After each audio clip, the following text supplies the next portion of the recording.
ഏറ്റവും വലിയ ആൾക്കൂട്ടത്തിനിടയിലൂടെയാണ് ലെനയെ കോഴിക്കോട് സ്വാഗതം ചെയ്തത്. ഒരുപക്ഷെ ഒരു പുസ്തകം ഉയർത്തിയ വിവാദങ്ങൾ, ആ പുസ്തകം ഉണ്ടാക്കിയ കുഴപ്പങ്ങളെല്ലാം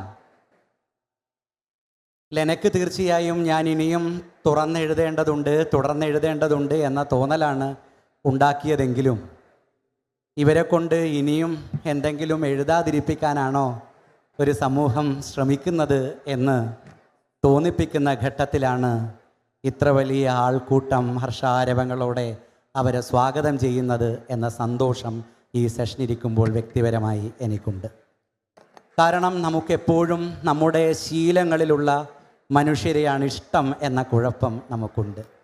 നാം ചിന്തിക്കുന്നത് തന്നെ അവർ ചിന്തിക്കണമെന്നും നാം ആഗ്രഹിക്കുന്നത് തന്നെ അവർ പ്രവർത്തിക്കണമെന്നും ശഠിക്കുന്ന മനുഷ്യരാണ് നാം എപ്പോഴും. അതുകൊണ്ട് തന്നെ സിനിമയിൽ പ്രവർത്തിക്കുന്ന ഒരാൾക്ക് നമ്മുടെ ശീലമുണ്ടാക്കി വെച്ച ഒരു ചിത്രമുണ്ട്. ഒരു സിനിമാക്കാരി ഇതായിരിക്കണം, അവരങ്ങേയറ്റം നോർമലായ ഒരാളായിരിക്കണമെന്ന തോന്നൽ നമുക്കുണ്ട്. അതുകൊണ്ട് തന്നെ അബ്നോർമലാണ് ലെന എന്ന പ്രശ്നം തീർച്ചയായും നമ്മളെ സംബന്ധിച്ചിടത്തോളം ഉണ്ട് എന്നാണ് എനിക്ക് തോന്നുന്നത്. അബ്നോർമലായി ഇരിക്കുന്നതിൻ്റെ സുരക്ഷിതത്വത്തെ കുറിച്ച് ചോദിച്ചുകൊണ്ട് തുടങ്ങാം എന്നാണ് വിചാരിക്കുന്നത്. വട്ടാണ് ലെനയ്ക്ക് എന്ന് പറയുന്നവർക്കിടയിൽ ഇങ്ങനെ വന്നിരിക്കുമ്പോൾ എന്ത് തോന്നുന്നു എന്ന് ചോദിച്ച് നമുക്ക് ആരംഭിക്കാം. നമസ്കാരം കോഴിക്കോട്. Thank you guys. എന്നും സിനിമയ്ക്ക് ഏറ്റവും കൂടുതൽ പ്രോത്സാഹനം കിട്ടുന്നത് കോഴിക്കോട് നിന്നാണ്. ഇതാദ്യമായിട്ടാണ് ഞാൻ KLFൽ പങ്കെടുക്കുന്നത്. Thank you, this is brilliant. Thank you guys. And thank U Lijeesh, such A wonderful question. അപ്പോൾ 2 വാക്കാണ് ഇതിൽ ക്ലാരിഫൈ ചെയ്യാനുള്ളത്. ഒന്ന് നോർമൽ എന്താണ്, വട്ട് എന്താണ്. അപ്പോൾ ഒന്ന്, നമ്മളിപ്പോൾ ഏതൊരു കാര്യത്തിനും ഇവിടെ ഇപ്പോൾ എത്ര വ്യക്തികളുണ്ട് എന്ന ആവറേജ് എടുത്താൽ, ആവറേജിനൊരു ഗ്രാഫ് വരച്ചാൽ ഒരു ബെൽ കർവ് കിട്ടും. It's called the average, the curve of the averages, or സ്റ്റാറ്റിസ്റ്റിക്സിൻ്റെ ലാംഗ്വേജിൽ പറഞ്ഞാൽ ദ നോർമൽസി കർവ്. ആവറേജിന് സ്റ്റാറ്റിസ്റ്റീഷ്യൻസ് വിളിക്കുന്ന ഓമനപ്പേരാണ് നോർമൽ. Average means normal. നിങ്ങൾക്ക് നോർമലായിരിക്കണമെങ്കിൽ നിങ്ങൾ ആവറേജ് മാൻ ആയി ഇരിക്കുക. ഞാൻ കുട്ടിക്കാലം മുതൽ ഇത്തിരി അബ്നോർമലാണ്. ഞാൻ സ്കൂളിൽ ഫസ്റ്റ് റാങ്ക് ഹോൾഡറായിരുന്നു. സൈക്കോളജി പഠിച്ചപ്പോൾ കേരള സ്റ്റേറ്റ് റാങ്ക് ഹോൾഡറാണ് ഫ്രം കാലിക്കറ്റ് യൂണിവേഴ്സിറ്റി. ഞാൻ കാലിക്കറ്റ് യൂണിവേഴ്സിറ്റി ജൂഡോ സിൽവർ മെഡലിസ്റ്റാണ്. 16-ാമത്തെ വയസ്സിൽ സിനിമയിലേക്ക് വന്നു. 25 വർഷമായിട്ട് സിനിമയിൽ വർക്ക് ചെയ്തുകൊണ്ടിരിക്കുന്നു. ഇതൊന്നും നോർമലല്ല. പിന്നെ 20 വർഷമായിട്ട് ഞാൻ കുറച്ച് അഭിനയിച്ചു നോർമലായിട്ട്. ഇൻ്റർവ്യൂവിലൊക്കെ വരുമ്പോൾ വളരെ നോർമലായിട്ടുള്ള ആൻസർ പറയുക. ആരെന്ത് ചോദിച്ചാലും ഓ അത്രയേ ഉള്ളൂ. 20 വർഷം കഴിഞ്ഞപ്പോൾ എനിക്കങ്ങ് ബോറടിച്ചു. ഈ പുസ്തകം എഴുതിയതിൻ്റെ പിന്നാലെ ഞാൻ പറഞ്ഞു എന്തായാലും പുസ്തകത്തിലെല്ലാം പറഞ്ഞിട്ടുണ്ട്, എന്നാൽ ഇൻ്റർവ്യൂവിലും പറഞ്ഞേക്കാം. ഞാൻ നോർമലല്ല. I have always been a little above average. If you are all not happy with being normal, average, then be free. ആൾക്കാർ നമ്മളെ വട്ടെന്ന് വിളിക്കും. വട്ടിൻ്റെ അർത്ഥം എന്താണ്? ഒരാൾ വന്ന് നമ്മളോട് എന്തോ പറഞ്ഞു, നമുക്ക് മനസ്സിലായില്ല, നമ്മളെന്താ പറയുക? അവനിപ്പോൾ എന്താ പറഞ്ഞേ? അവൻ എന്തോ പറഞ്ഞിട്ട് പോയി, അവന് വട്ട. എന്താ? എനിക്ക് മനസ്സിലായില്ല, അത് കാരണം അവന് വട്ട. എനിക്കൊരു കുഴപ്പമില്ല, ഞാൻ അടിപൊളിയാ, അല്ലേ? പറയുന്ന ആൾക്കാരെപ്പോഴും അടിപൊളിയാ. ആകെ അവർക്ക് മനസ്സിലാവാത്ത കാര്യം പറഞ്ഞവനാണ് വട്ട്. മനസ്സിലാവാത്ത ആളെന്നും നോർമലാണ്. Correct. He is average. Average മനുഷ്യന്മാരെ ചൊറിയാൻ നിൽക്കരുത്. പറയാനുള്ളത് പറയുക, അവർക്ക് പറയാനുള്ളത് അവർ തിരിച്ചു പറയും. തിരിച്ച് വീണ്ടും മറുപടി കൊടുക്കാതിരിക്കുക. മറുപടി കൊടുക്കുന്നവൻ നോർമലായി. So I hope that answers your question. പക്ഷേ നമ്മളുടെ ഈ ആവറേജായ ആളുകളെ ചൊറിയാൻ നിൽക്കരുത് എന്ന് പറയുമ്പോഴും നാം അല്പം വഴിമാറി നടക്കുന്ന സമയത്ത് അവർക്ക് ചൊറിച്ചിലുണ്ടാവും എന്നുള്ളതൊരു പ്രശ്നമാണ്. നാം ചൊറിഞ്ഞിട്ടല്ല അതുണ്ടാകുന്നത് എന്നൊരു കുഴപ്പമുണ്ട്. ഈ പുതിയ വഴികൾ നിർമ്മിക്കാൻ ശ്രമിക്കുന്ന മനുഷ്യരെ, വഴിമാറി നടക്കുന്ന ആളുകളെയൊക്കെ നാം കാലങ്ങളായി വിളിച്ചു പോരുന്ന ഒരു പേര് വഴിതെറ്റിപ്പോയവർ എന്നാണ്.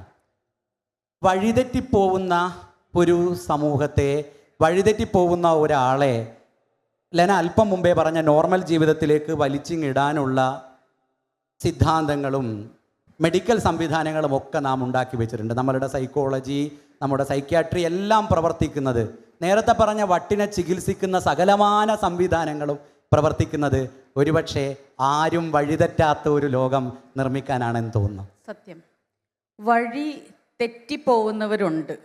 അതിനൊക്കെ നമുക്ക് വണ്ടി ഓടിച്ചു പോകുമ്പോൾ ഗൂഗിൾ മാപ്സ് ഉണ്ട്. അതുപോലെ നമുക്ക് സമനില തെറ്റുമ്പോഴൊക്കെ നമുക്ക് നോർമലായിട്ട് ജീവിക്കണം എന്ന ആഗ്രഹമുള്ള ഒരുപാട് ആൾക്കാരുണ്ടല്ലോ ലോകത്ത്. അവരെ സഹായിക്കുന്നവരാണ് സൈക്കോളജിസ്റ്റും സൈക്യാട്രിസ്റ്റും. നമുക്ക് ഈവൻ നമ്മുടെ ലീഗൽ സിസ്റ്റം, നമ്മുടെ റിലിജ്യൻ, ഇതൊക്കെ വഴി തെറ്റാതെ പോകണം എന്ന ആഗ്രഹം ഉള്ളവർ പക്ഷെ വഴി തെറ്റിപ്പോയി, അവരെ തിരിച്ചു കൊണ്ടുവരാൻ സഹായിക്കുന്ന ഒരുപാട് ഉപാധികളാണിതെല്ലാം. പക്ഷേ വഴി തെറ്റിക്കുന്നവരുണ്ട്. എനിക്ക് വഴി തെറ്റിച്ചു പോയാൽ മതി, എനിക്ക് ഹൈവേ വഴി പോകണ്ട, എനിക്ക് ഓഫ് റോഡിങ് ചെയ്യണം എന്ന് പറയുന്നവന് അത് പറ്റില്ല, നീ ഇതിലെ പോയാൽ മതി എന്ന് പറയുമ്പോഴാണ് എൻ്റെ കുഴപ്പം. പലവർക്കും, എല്ലാവർക്കും അവരുടേതായ ഫ്രീഡം ഉണ്ട്. We have one body and we have one life time in this body. ഈ ബോഡിയിൽ എനിക്ക് എന്ത് ചെയ്യണമെന്ന് മറ്റുള്ളവരെ ദ്രോഹിക്കാത്ത വിധത്തിൽ ജീവിച്ചു പോകാനുള്ള അധികാരം നമുക്ക് എല്ലാവർക്കും ഉണ്ടായിരിക്കണം. അത് മറ്റുള്ളവർക്ക്, ഈ നമ്മൾ നേരത്തെ പറഞ്ഞ നോർമൽ ആവറേജ് മനുഷ്യന് അത് തെറ്റാണെന്ന് തോന്നിയാൽ ദാറ്റ്സ് ഹിസ് പ്രോബ്ലം.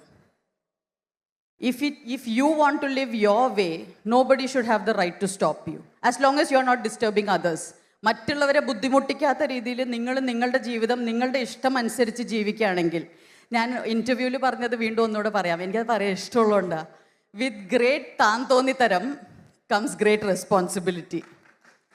താൻ തോന്നിത്തരമൊക്കെ കാണിക്കാം, പക്ഷെ റെസ്പോൺസിബിളായിട്ട് കാണിക്കണം, മറ്റുള്ളവർക്ക് ബുദ്ധിമുട്ടുണ്ടാക്കാതെ. ബുദ്ധിമുട്ടുണ്ടാക്കിയാൽ തീർച്ചയായും സൈക്കോളജിസ്റ്റും സൈക്യാട്രിസ്റ്റിൻ്റെ അടുത്തേക്ക് ആൾക്കാർ കൊണ്ടുപോകും. അതിൻ്റെ എല്ലാ ചിട്ടവട്ടങ്ങളും ഫോളോ ചെയ്യേണ്ടി വരും. ഞാനത് ഫോളോ ചെയ്ത ആളാണ്. പക്ഷേ ഞാൻ ആർക്കും ബുദ്ധിമുട്ടുണ്ടാക്കിയതുകൊണ്ടല്ല, എൻ്റെ വീട്ടുകാർക്ക് ഞാൻ പറയുന്നത് മനസ്സിലായില്ല. അപ്പോൾ എൻ്റെ വീട്ടുകാർ പറഞ്ഞു ഇവളെ രക്ഷിക്കണം. എന്നെ രക്ഷിക്കാൻ ശ്രമിച്ചതാണ്, അവർക്ക് മനസ്സിലാവുന്നില്ല. അപ്പോൾ അവർ പറഞ്ഞു, നമ്മൾ പറഞ്ഞ മെയിൻ വാക്ക് വട്ട്, ഇത് വട്ടാണ്. ഇപ്പോൾ പൊതുസമൂഹത്തിൽ ഇറങ്ങി സംസാരിച്ച് തുടങ്ങിയപ്പോഴാണ് സത്യത്തിൽ എൻ്റെ വീട്ടുകാർക്ക് പോലും തോന്നി തുടങ്ങിയത്, ഇതിങ്ങനെയൊക്കെയാണോ? So it's fine. നമുക്ക് ആരോടും ദേഷ്യമൊന്നുമില്ല, ദേഷ്യമോ വൈരാഗ്യമൊന്നുമില്ല. ആവറേജ് ആയിട്ടുള്ളവരുടെ ചിന്താഗതി മനസ്സിലാക്കിക്കൊണ്ട് തന്നെ അവരെ ബുദ്ധിമുട്ടിക്കാതെ.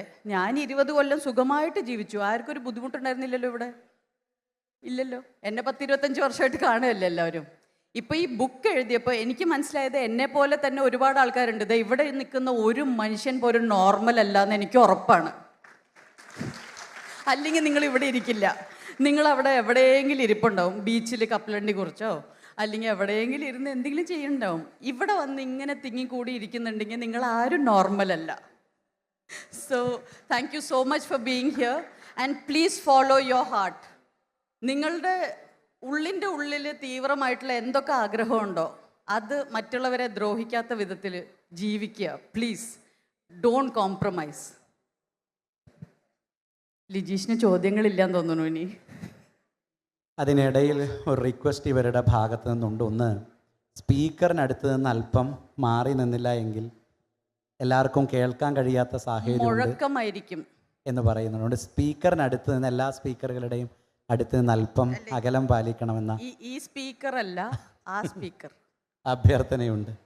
ഓക്കെ, നമുക്ക് തിരിച്ചു വരാം. ഓട്ടോബയോഗ്രാഫി ഓഫ് ഗോഡ് എന്നാണ് ലെന പുസ്തകത്തിന് കൊടുക്കുന്ന തലക്കെട്ട്. ദൈവത്തിൻ്റെ ആത്മകഥ. ദൈവത്തെക്കുറിച്ച് ഓഷോ പറഞ്ഞ രസകരമായ ഒരു കഥയുണ്ട്. പണ്ട് ലണ്ടനിലെ തെരുവിൽ ദൈവം മരിച്ചു എന്ന് ലോകത്തോട് ഉച്ചത്തിൽ ആദ്യം വിളിച്ചു പറഞ്ഞത് നീട്ഷെ ആണ് എന്ന് നമുക്കറിയാം. പണ്ട് ലണ്ടനിലെ തെരുവിൽ ദൈവം മരിച്ചു, നീട്ഷെ ഒപ്പ് എന്നെഴുതിയ ഒരു ചിത്രം പറഞ്ഞുകൊണ്ടാണ് ഓഷോ കഥ ആരംഭിക്കുന്നത്. കഥ അവസാനിക്കുമ്പോൾ ഓഷോ പറയുന്നു, വർഷങ്ങൾക്ക് ശേഷം അതേ സ്ഥലത്ത് ഞാൻ മറ്റൊരു ബോർഡ് കണ്ടു, നീട്ഷെ മരിച്ചു, ഒപ്പ് ദൈവം എന്ന്. ദൈവം എന്ന ഭാവനയെ മനുഷ്യന് എത്ര ശ്രമിച്ചിട്ടും മറികടക്കാൻ ഇതുവരെയും കഴിഞ്ഞിട്ടില്ല. ദൈവം എന്ന് പറയുന്ന ഭാവനയെ മറികടക്കാൻ കഴിഞ്ഞിട്ടില്ല എന്നതുപോലെ തന്നെ ദൈവം എന്ന് പറയുന്ന ഭാവനയെ തന്നാൽ കഴിയും വിധം സുന്ദരമായി നിർമ്മിക്കാനും ഒരു മനുഷ്യ ജീവിതത്തിന് സാധിച്ചതായി നമുക്ക് തോന്നുന്നില്ല. അപ്പം എനിക്ക് തോന്നുന്നത് ഈ പറയുന്ന നോർമൽ ജീവിതത്തിലേക്ക് നാം തിരിച്ച് തള്ളിവിടുന്നത് കൊണ്ടാണോ, അല്ലെങ്കിൽ അല്പം വഴിതെറ്റിയൊക്കെ സ്പിരിച്വാലിറ്റിയിലേക്ക് നടന്നു കളയാം എന്ന് വിചാരിക്കുന്ന മനുഷ്യരെ അത് അന്വേഷിക്കേണ്ടതില്ല എന്ന് പറഞ്ഞ് പിൻവലിക്കുന്നത് കൊണ്ടാണോ സത്യത്തിൽ ദൈവം എന്ന് പറയുന്ന ഭാവനയെ കുറെ കൂടെ സുന്ദരമായി നിർമ്മിക്കാൻ നമുക്ക് കഴിയാത്തത്? ഒരുപാട് കാര്യങ്ങൾ ആ ചോദ്യത്തിലുണ്ട്. ഒന്ന്, സ്പിരിച്വാലിറ്റി എന്ന പാത്തിലേക്ക് പോകുന്ന എല്ലാവരും മനസ്സ് എന്ന തലം മറികടക്കാൻ ശ്രമിക്കുന്നവരാണ്. മെൻ്റൽ റെൽം താരതമ്യം ചെയ്തു കഴിഞ്ഞാൽ നമ്മൾ സ്പിരിച്വൽ റെൽമിലേക്ക് എത്തുള്ളൂ. സ്പിരിച്വാലിറ്റി മൈൻഡിൻ്റെ അല്ല, മൈൻഡിനെ മറികടക്കുമ്പോഴാണ് ആ ഒരു വിചിത്രമായ ലോകം നമ്മൾ എക്സ്പ്ലോർ ചെയ്യാൻ തുടങ്ങുന്നത്. അപ്പോൾ ഉറപ്പല്ലേ നമ്മുടെ സമനില, മാനസിക സമനില ഇത്തിരി തെറ്റിയ പോലെ തന്നെ ഇരിക്കും. എല്ലാ സ്പിരിച്വൽ സെർച്ച് നടത്തിയിട്ടുള്ള ആരാണെങ്കിലും അവരൊക്കെ എന്തായാലും സമൂഹം ആദ്യം തിരുത്താൻ ശ്രമിക്കും. പിന്നെ ഒരു രക്ഷയില്ല, ഇതിനെ നോക്കിയിട്ട് കാര്യമില്ല എന്ന് പറഞ്ഞ് കൈവിടുമ്പോഴാണ് അവർക്ക് സ്പിരിച്വാലിറ്റിയിലേക്ക് പോകാൻ പറ്റുന്നത്. അല്ലെങ്കിൽ അവർ സ്പിരിച്വൽ ഓർഗനൈസേഷൻസിൻ്റെ സഹായം എടുക്കും. പക്ഷേ ഈ ദൈവം എന്ന് പറയുന്ന വാക്ക് വളരെ വലിയൊരു അംബ്രല്ലയാണ്. ദൈവം എന്ന് പറയുന്ന വാക്ക് ഒരു റിലിജ്യൻ്റെ അല്ല, അല്ലേ? ദൈവങ്ങൾക്ക് പേര് കൊടുക്കുമ്പോഴൊക്കെയാണ് പിന്നെ ആ പ്രശ്നം വരുന്നത്. അതിലോട്ട് നമുക്ക് പോകണ്ട. ബിക്കോസ് റിലിജ്യൻ ഈ പറഞ്ഞ മെൻ്റൽ റെൽമിൻ്റെ ഉള്ളിലുള്ളൊരു കാര്യം തന്നെയാണ്. അതിനെയൊക്കെ മറികടക്കാൻ ശ്രമിക്കുന്നവരാണ് പിന്നെ സ്പിരിച്വാലിറ്റിയിലേക്ക് എത്തുന്നത്.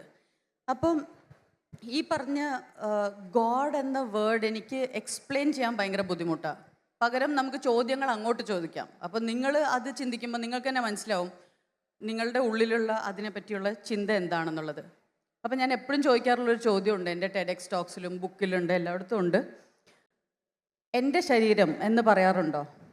ലിജീഷ് പറയാറുണ്ടോ എൻ്റെ ശരീരം എന്ന്? ഈ ശരീരത്തിന്, ആ ശരീരത്തിൻ്റെ പേരാണോ ലിജീഷ് എന്ന്?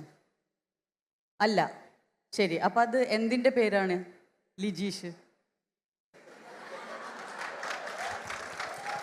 അതിനും ലെന പറഞ്ഞ പോലെ ഒരുപക്ഷെ ഒറ്റ വാക്കിൽ ഉത്തരം പറയാൻ കഴിയില്ല. നാം ഇന്നോളം ഉണ്ടാക്കിയെടുത്ത ഒരു ബോധമണ്ഡലത്തിൻ്റെയോ ഞാൻ എന്ന് പറഞ്ഞ് ഞാൻ നിർമ്മിച്ചു വെച്ചിരിക്കുന്ന മറ്റൊരു സ്വത്വത്തിൻ്റെയോ. നമുക്ക് ഇനിയും പോവാം, ചോദ്യം തീർന്നിട്ടില്ല. ജസ്റ്റ് അതായത് എൻ്റെ ശരീരം എന്ന് പറയാറുണ്ട് ഈ ശരീരത്തിന്.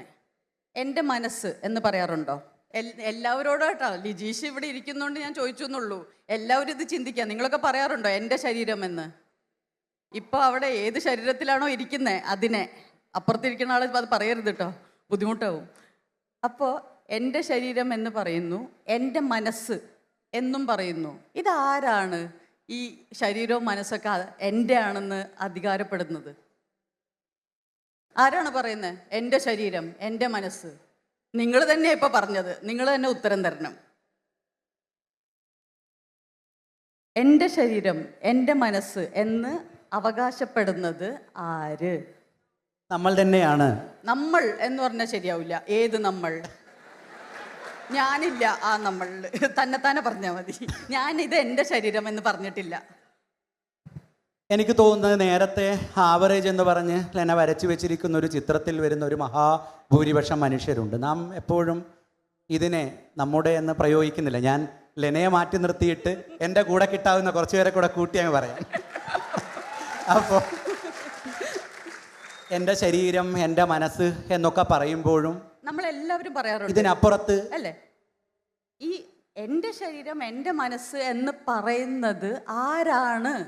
ഇതറിയില്ലെങ്കിൽ ഒരു കാരണവശാലും 100% പീസ് ഓഫ് മൈൻഡ്, ആങ്സൈറ്റി ഇല്ലായ്മ, സ്ട്രെസ് ഇല്ലായ്മ ഒരാൾക്കുണ്ടാവില്ല. ബേസിക് ചോദ്യത്തിന് ഉത്തരം അറിയില്ല. അതിൻ്റെ മുകളിലിരിക്കുകയാണ് ദൈവം, ഇതാരോടും പറയല്ലേ, എനിക്കിതറിയില്ല, ഞാൻ ആരാണെന്ന് എനിക്കറിയില്ല. അപ്പോഴാണ് കോഴിക്കോട് നിന്ന് നമ്മളോട് പണ്ടൊരാൾ വളരെ ക്ലിയർ ആയിട്ട് പറഞ്ഞിട്ടുണ്ട്, നീ ആരാണെന്ന് എന്നോട് ചോദിക്കേ, ഞാൻ ആരാണെന്ന്. അപ്പം ഞാൻ ആരാണെന്ന് പറയുമ്പോൾ നിനക്ക് മനസ്സിലാവും നീ ആരാണെന്നും ഞാൻ ആരാണെന്നും. അങ്ങനെയാണ് തേന്മാവിൻ കൊമ്പത്തിൽ പറഞ്ഞത്. അന്ന് ഞാൻ കുറേ നേരം ഇരുന്ന് ചിന്തിച്ചു, ഇതിലെന്തോ വലിയ കാര്യമുണ്ടല്ലോ, എന്താണെന്നറിയോ, നമ്മളെല്ലാവരും നമ്മളെ തന്നെ ഞാൻ എന്നല്ല വിളിക്കുന്നത്. ആരാണ് എൻ്റെ ശരീരം, എൻ്റെ മനസ്സെന്ന് ആരാ പറയണമെന്ന് ചോദിച്ചാൽ ലിജീഷ് പറയും ഞാനാണ്, ഞാനും പറയും ഞാനാണ്. ആ ഓരോ ശരീരത്തിൻ്റെ ഉള്ളിലിരിക്കുന്ന ആ അവകാശപ്പെടുന്ന ആരാണോ പറയും ഞാനാണ്. അപ്പം നമുക്ക് ഒരൊറ്റ ഞാനിൻ്റെ ഉത്തരം കിട്ടിയാ എല്ലാവർക്കും ഉത്തരമായി ഇല്ലേ? എല്ലാവരും ഞാനല്ലേ?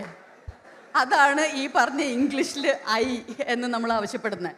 ഇനി ഈ ഞാൻ ആരാ എന്ന് ചോദിക്കാൻ ആദ്യം പഠിപ്പിച്ചത് രമണ മഹർഷിയാണ്. രമണ മഹർഷിയുടെ അടുത്ത് ആര് ചെന്നാലും എന്ത് ചോദ്യം ചോദിച്ചാലും പറയും ആരാ ഇത് ചോദിക്കുന്നത്? Ask who am I and you will reach the answer. കുറേ പേർക്ക് വയസ്സായി മരിച്ചുപോയി, ഉത്തരം കിട്ടിയില്ല. അപ്പം ഞാനിങ്ങനെ അതിനെ കുറച്ചുകൂടെ സിംപ്ലിഫൈ ചെയ്യാൻ പറ്റുമോ എന്ന് നോക്കിയിട്ടാണ് എൻ്റെ പുസ്തകത്തിൽ 5 Ws ആക്കിയത്. ഈ ഹൂ എം ഐ എന്ന് ചോദിക്കുമ്പോഴും വളരെ പേഴ്സണലായിട്ട് തോന്നിയില്ലേ? ഇപ്പം ഞാൻ എന്തോ ലിജീഷിനെ പേഴ്സണലി അറ്റാക്ക് ചെയ്തപോലെ തോന്നി. അവിടെ നിന്ന് മാറ്റി നിങ്ങളുടെ അടുത്തേക്ക് ആക്കിയപ്പോൾ നിങ്ങൾക്ക് പേഴ്സണൽ അറ്റാക്കായിട്ട് തോന്നി. അത് നമ്മൾ ന്യൂട്രലൈസ് ചെയ്ത് എല്ലാം ഒരൊറ്റ ഞാനല്ലേ എന്ന് ചോദിച്ചപ്പോൾ എല്ലാവരും റിലാക്സായി, എല്ലാവരുടെ മുഖത്ത് ചിരി തിരിച്ചു വന്നു അല്ലേ? ആ പേഴ്സണലൈസേഷൻ നമ്മൾ മാറ്റി ഹൂ എം ഐ എന്നതിൽ നിന്ന് മാറ്റിയിട്ട് വാട്ട് ആം ഐ എന്നാക്കാം. അതിനെ കുറച്ചും കൂടെ ഡീപേഴ്സണലൈസ് ചെയ്യാം. അപ്പോൾ എല്ലാവർക്കും ചിരി തിരിച്ചു വരും. ആം മാറ്റിയിട്ട് ഇസ് ആക്കാം. അപ്പം ഞാൻ ആരാ എന്നല്ല, ഞാൻ എന്താ. അപ്പം ഈ ഞാൻ എന്താന്നല്ല ചോദിക്കണേ, ഞാൻ എന്ന വാക്ക് എന്താ. എല്ലാവർക്കും ചിരി വന്നു, കംഫർട്ടബിളായി. ഞാൻ അതിൽ ഉൾപ്പെടുന്നില്ലല്ലോ എന്ന്. പക്ഷേ ആ ഒരു അപ്രോച്ച് എടുത്താൽ സ്പിരിച്വാലിറ്റിക്ക് വളരെ ഈസിയാണ്. നമ്മൾ ഡീപേഴ്സണലൈസ്ഡായി. നമ്മൾ ഈ ഫോൾസ് പേഴ്സണലൈസേഷൻ കൊണ്ടുവരുമ്പോഴാണ് ഈഗോ എന്ന് പറയുന്ന സാധനം വർക്കപ്പ് ആവുന്നത്. ഈഗോ എന്താണ്? അറിവില്ലായ്മ. അറിവില്ലായ്മയുടെ ലഘു, നമ്മൾ കൊളോക്കിയലായിട്ട് പറയുന്ന വാക്കാണ് ഈഗോ. ഒരാൾക്കൊരു കാര്യം അറിയില്ലെങ്കിൽ അയാൾ ഡിഫെൻസീവ് ആവും. എന്നോട് ആ ചോദ്യം ഒന്നും ചോദിക്കണ്ട, എനിക്കിഷ്ടമല്ല എന്ന് പറയും. എന്താ? ഉത്തരം അറിയില്ല. അപ്പം നമുക്ക് എന്തൊക്കെ കാര്യങ്ങൾ അറിയില്ല. Ignorance is ego. ഇത് ഞാൻ പറഞ്ഞതല്ല, ഇത് നമ്മുടെ പണ്ട് മുതലുള്ള ഒരുപാട് ഗ്രന്ഥങ്ങളിൽ പറഞ്ഞിട്ടുള്ള കാര്യമാണ്. ഞാൻ കണ്ടുപിടിച്ചൊന്നുമല്ല. പക്ഷേ ഈ ഒരു അറിവോടുകൂടെ നമ്മൾ എല്ലാത്തിനെയും കണ്ടാൽ നമ്മൾ ഈഗോ പ്രയോഗിക്കില്ല. മറ്റുള്ളവർക്ക് വട്ടാണെന്ന് പറയാൻ നിൽക്കില്ല. നമുക്കൊരു കാര്യം മനസ്സിലായില്ല, അത് മനസ്സിലാക്കാൻ ശ്രമിക്കും. അപ്പോൾ നമ്മുടെ അറിവില്ലായ്മ കുറയും, അപ്പോൾ നമ്മുടെ ഈഗോവും കുറയും. അപ്പോൾ വാട്ട് എം ഐ എന്ന ചോദ്യത്തിലേക്ക് വന്ന ഞാൻ എൻ്റെ ഉത്തരം പറഞ്ഞു തരട്ടെ. ഞാനിൻ്റെ എല്ലാവരുടെയും ഞാൻ അതുതന്നെയാണോ എന്ന് നോക്കാം. എല്ലാവരും എൻ്റെ ശരീരം, എൻ്റെ മനസ്സ് പറയുന്ന ആരാ? ഞാൻ എന്ന് പറഞ്ഞു. വാട്ട് ഇസ് ഞാൻ? ഞാൻ ഈക്വൽസ് ജീവൻ, ലൈഫ്. ഞാൻ ജീവനാകുന്നു. എൻ്റെ ശരീരവും മനസ്സുമാണ്. ഞാൻ തന്നെയാണ് എല്ലാ ശരീരങ്ങളിലും മനസ്സുകളെയും ചലിപ്പിക്കുന്നത്. ഞാൻ ആ ശരീരത്തിൽ നിന്നും മനസ്സിൽ നിന്നും മാറിക്കഴിഞ്ഞാൽ ആ ശരീരത്തിനെ കുഴിച്ചിടുകയോ കത്തിച്ച് കളയോ എന്തെങ്കിലും ചെയ്യേണ്ടി വരും, അത് നാറും. അപ്പം നമ്മൾ നമ്മുടെ ശരീരമല്ല, നമ്മൾ നമ്മുടെ മനസ്സല്ല, നമ്മൾ ജീവനാണ്, നമ്മൾ ഇൻഡിസ്ട്രക്റ്റബിളാണ്. ഞാൻ ആ ജീവനെയാണ് ദൈവം എന്ന് വിളിക്കുന്നത്. For me God equals life.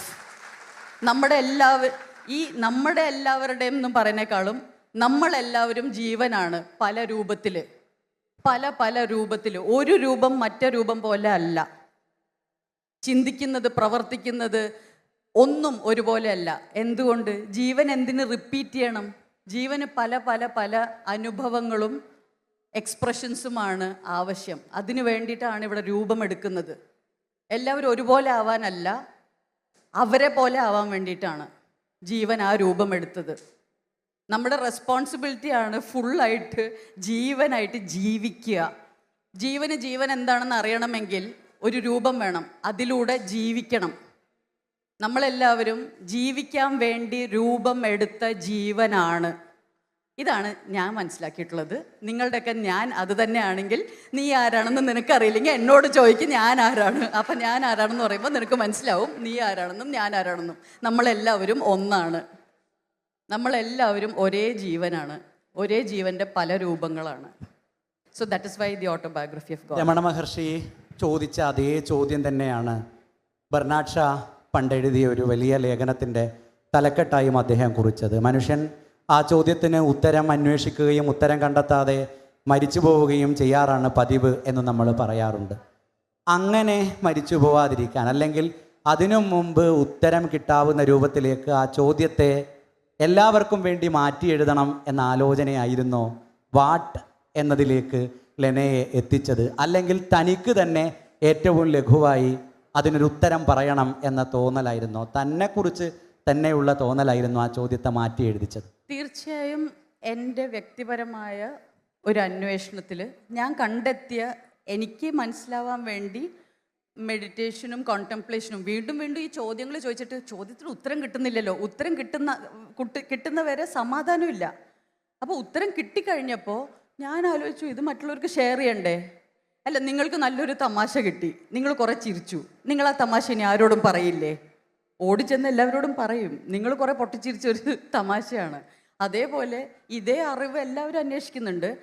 ഇപ്പോൾ ആരൊക്കെ ഏത് രീതിയിൽ ഇതേ സത്യം പകർത്താൻ നോക്കിയിട്ടുണ്ടോ, ഞാൻ എനിക്ക് മനസ്സിലായ രീതിയിൽ ചിലപ്പോൾ മറ്റുള്ളവർക്കും മനസ്സിലാക്കാൻ കുറച്ചുകൂടി ഈസി ആയിരിക്കും എന്ന് വിചാരിച്ച് ഞാൻ ഷെയർ ചെയ്തു, അത്രേ ഉള്ളൂ. ആർക്കെങ്കിലും ഉപകാരപ്പെട്ടെങ്കിൽ വലിയ സന്തോഷം, ഉപകാരപ്പെട്ടില്ലെങ്കിൽ മറന്നു കളയൂ. Just forgive me. ലോകം ആഘോഷിച്ച ഒരു എഴുത്തുകാരിയാണ് ആൻ റൈസ് എന്ന് പറയുന്ന ഒരു എഴുത്തുകാരി. ഒരുപാടേറെ പുസ്തകങ്ങൾ ഇന്നും ബെസ്റ്റ് സെല്ലറുകളായി ആൻ റൈസിൻ്റെ പുസ്തകങ്ങൾ വരുന്നുണ്ട്. ആൻ റൈസ് ആദ്യമായി തൻ്റെ ഒരു പുസ്തകം എഴുതി ഒരു പബ്ലിക്കേഷനെ സമീപിച്ച സമയത്ത് ആ പബ്ലിഷർ ആൻ റൈസിനോട് പറഞ്ഞു, നമ്മളുടെ പ്രസാധക സംരംഭം ഇത്തരം പുസ്തകങ്ങൾ അടിക്കുന്ന ഒരു സ്ഥലമല്ല, അതുകൊണ്ട് ഇത്തരം പുസ്തകങ്ങൾ പ്രസിദ്ധീകരിക്കാൻ ഞങ്ങൾക്ക് ബുദ്ധിമുട്ടുണ്ട് എന്ന് പറഞ്ഞ് ഡെട്ടൺ എന്ന് പറയുന്ന ഇംഗ്ലീഷിലെ ഫേമസ് ആയ ഒരു പബ്ലിഷിംഗ് കമ്പനി ആൻ റൈസിനെ തിരിച്ചയച്ചു. എനിക്ക് തോന്നുന്നത് പിൽക്കാലത്തുള്ള ആൻ റൈസിൻ്റെ പ്രധാനപ്പെട്ട സൃഷ്ടികളെല്ലാം ഏറ്റവും കൂടുതൽ വിറ്റഴിച്ചത് അതേ പബ്ലിക്കേഷനിലൂടെയായിരിക്കും. ലെന പറയുന്നത് പബ്ലിക്കേഷന് മനസ്സിലാവില്ല എന്ന തോന്നലുള്ളത് കൊണ്ടായിരിക്കുമോ സ്വയം പബ്ലിഷ് ചെയ്ത് ബെസ്റ്റ് സെല്ലറാക്കി ഒരു ആൻ റൈസിനെ പോലെ തിരിച്ചു വന്ന് ഇതേ പബ്ലിക്കേഷനുകളെ കൊണ്ട് തന്നെ ഞാൻ എന്നെ വിൽപ്പിക്കുമെന്ന ഒരു തീരുമാനം ഈ പുസ്തകം എഴുതുമ്പോൾ ലെന എടുത്തത്? ഒരിക്കലുമില്ല. എല്ലാവർക്കും അറിയാം, ഞാൻ മലയാള സിനിമയിലാണ് 16 വയസ്സ് മുതൽ വർക്ക് ചെയ്തിട്ടുള്ളതും. പുസ്തകങ്ങൾ വായിക്കും എന്നുള്ളൂ, ലിറ്ററേച്ചറിനെ കുറിച്ച് അറിയില്ല. ഞാൻ പഠിച്ചത് ലിറ്ററേച്ചർ അല്ല. എനിക്ക് ഒരു പുസ്തകം എഴുതിയാൽ അതെങ്ങനെ പബ്ലിഷ് ചെയ്യണം, അതെങ്ങനെ മാർക്കറ്റ് ചെയ്യണം ഒന്നും ഒരു അറിവില്ല. പക്ഷേ ഈ പുസ്തകം എഴുതിയേ പറ്റൂ എന്നൊരു ഫീലിംഗ് വരുന്നത് ഈ പുസ്തകത്തിലേക്ക് വരാനുള്ള കാര്യങ്ങൾ നമ്മുടെ ഉറക്കം കളയുമ്പോഴാണ്.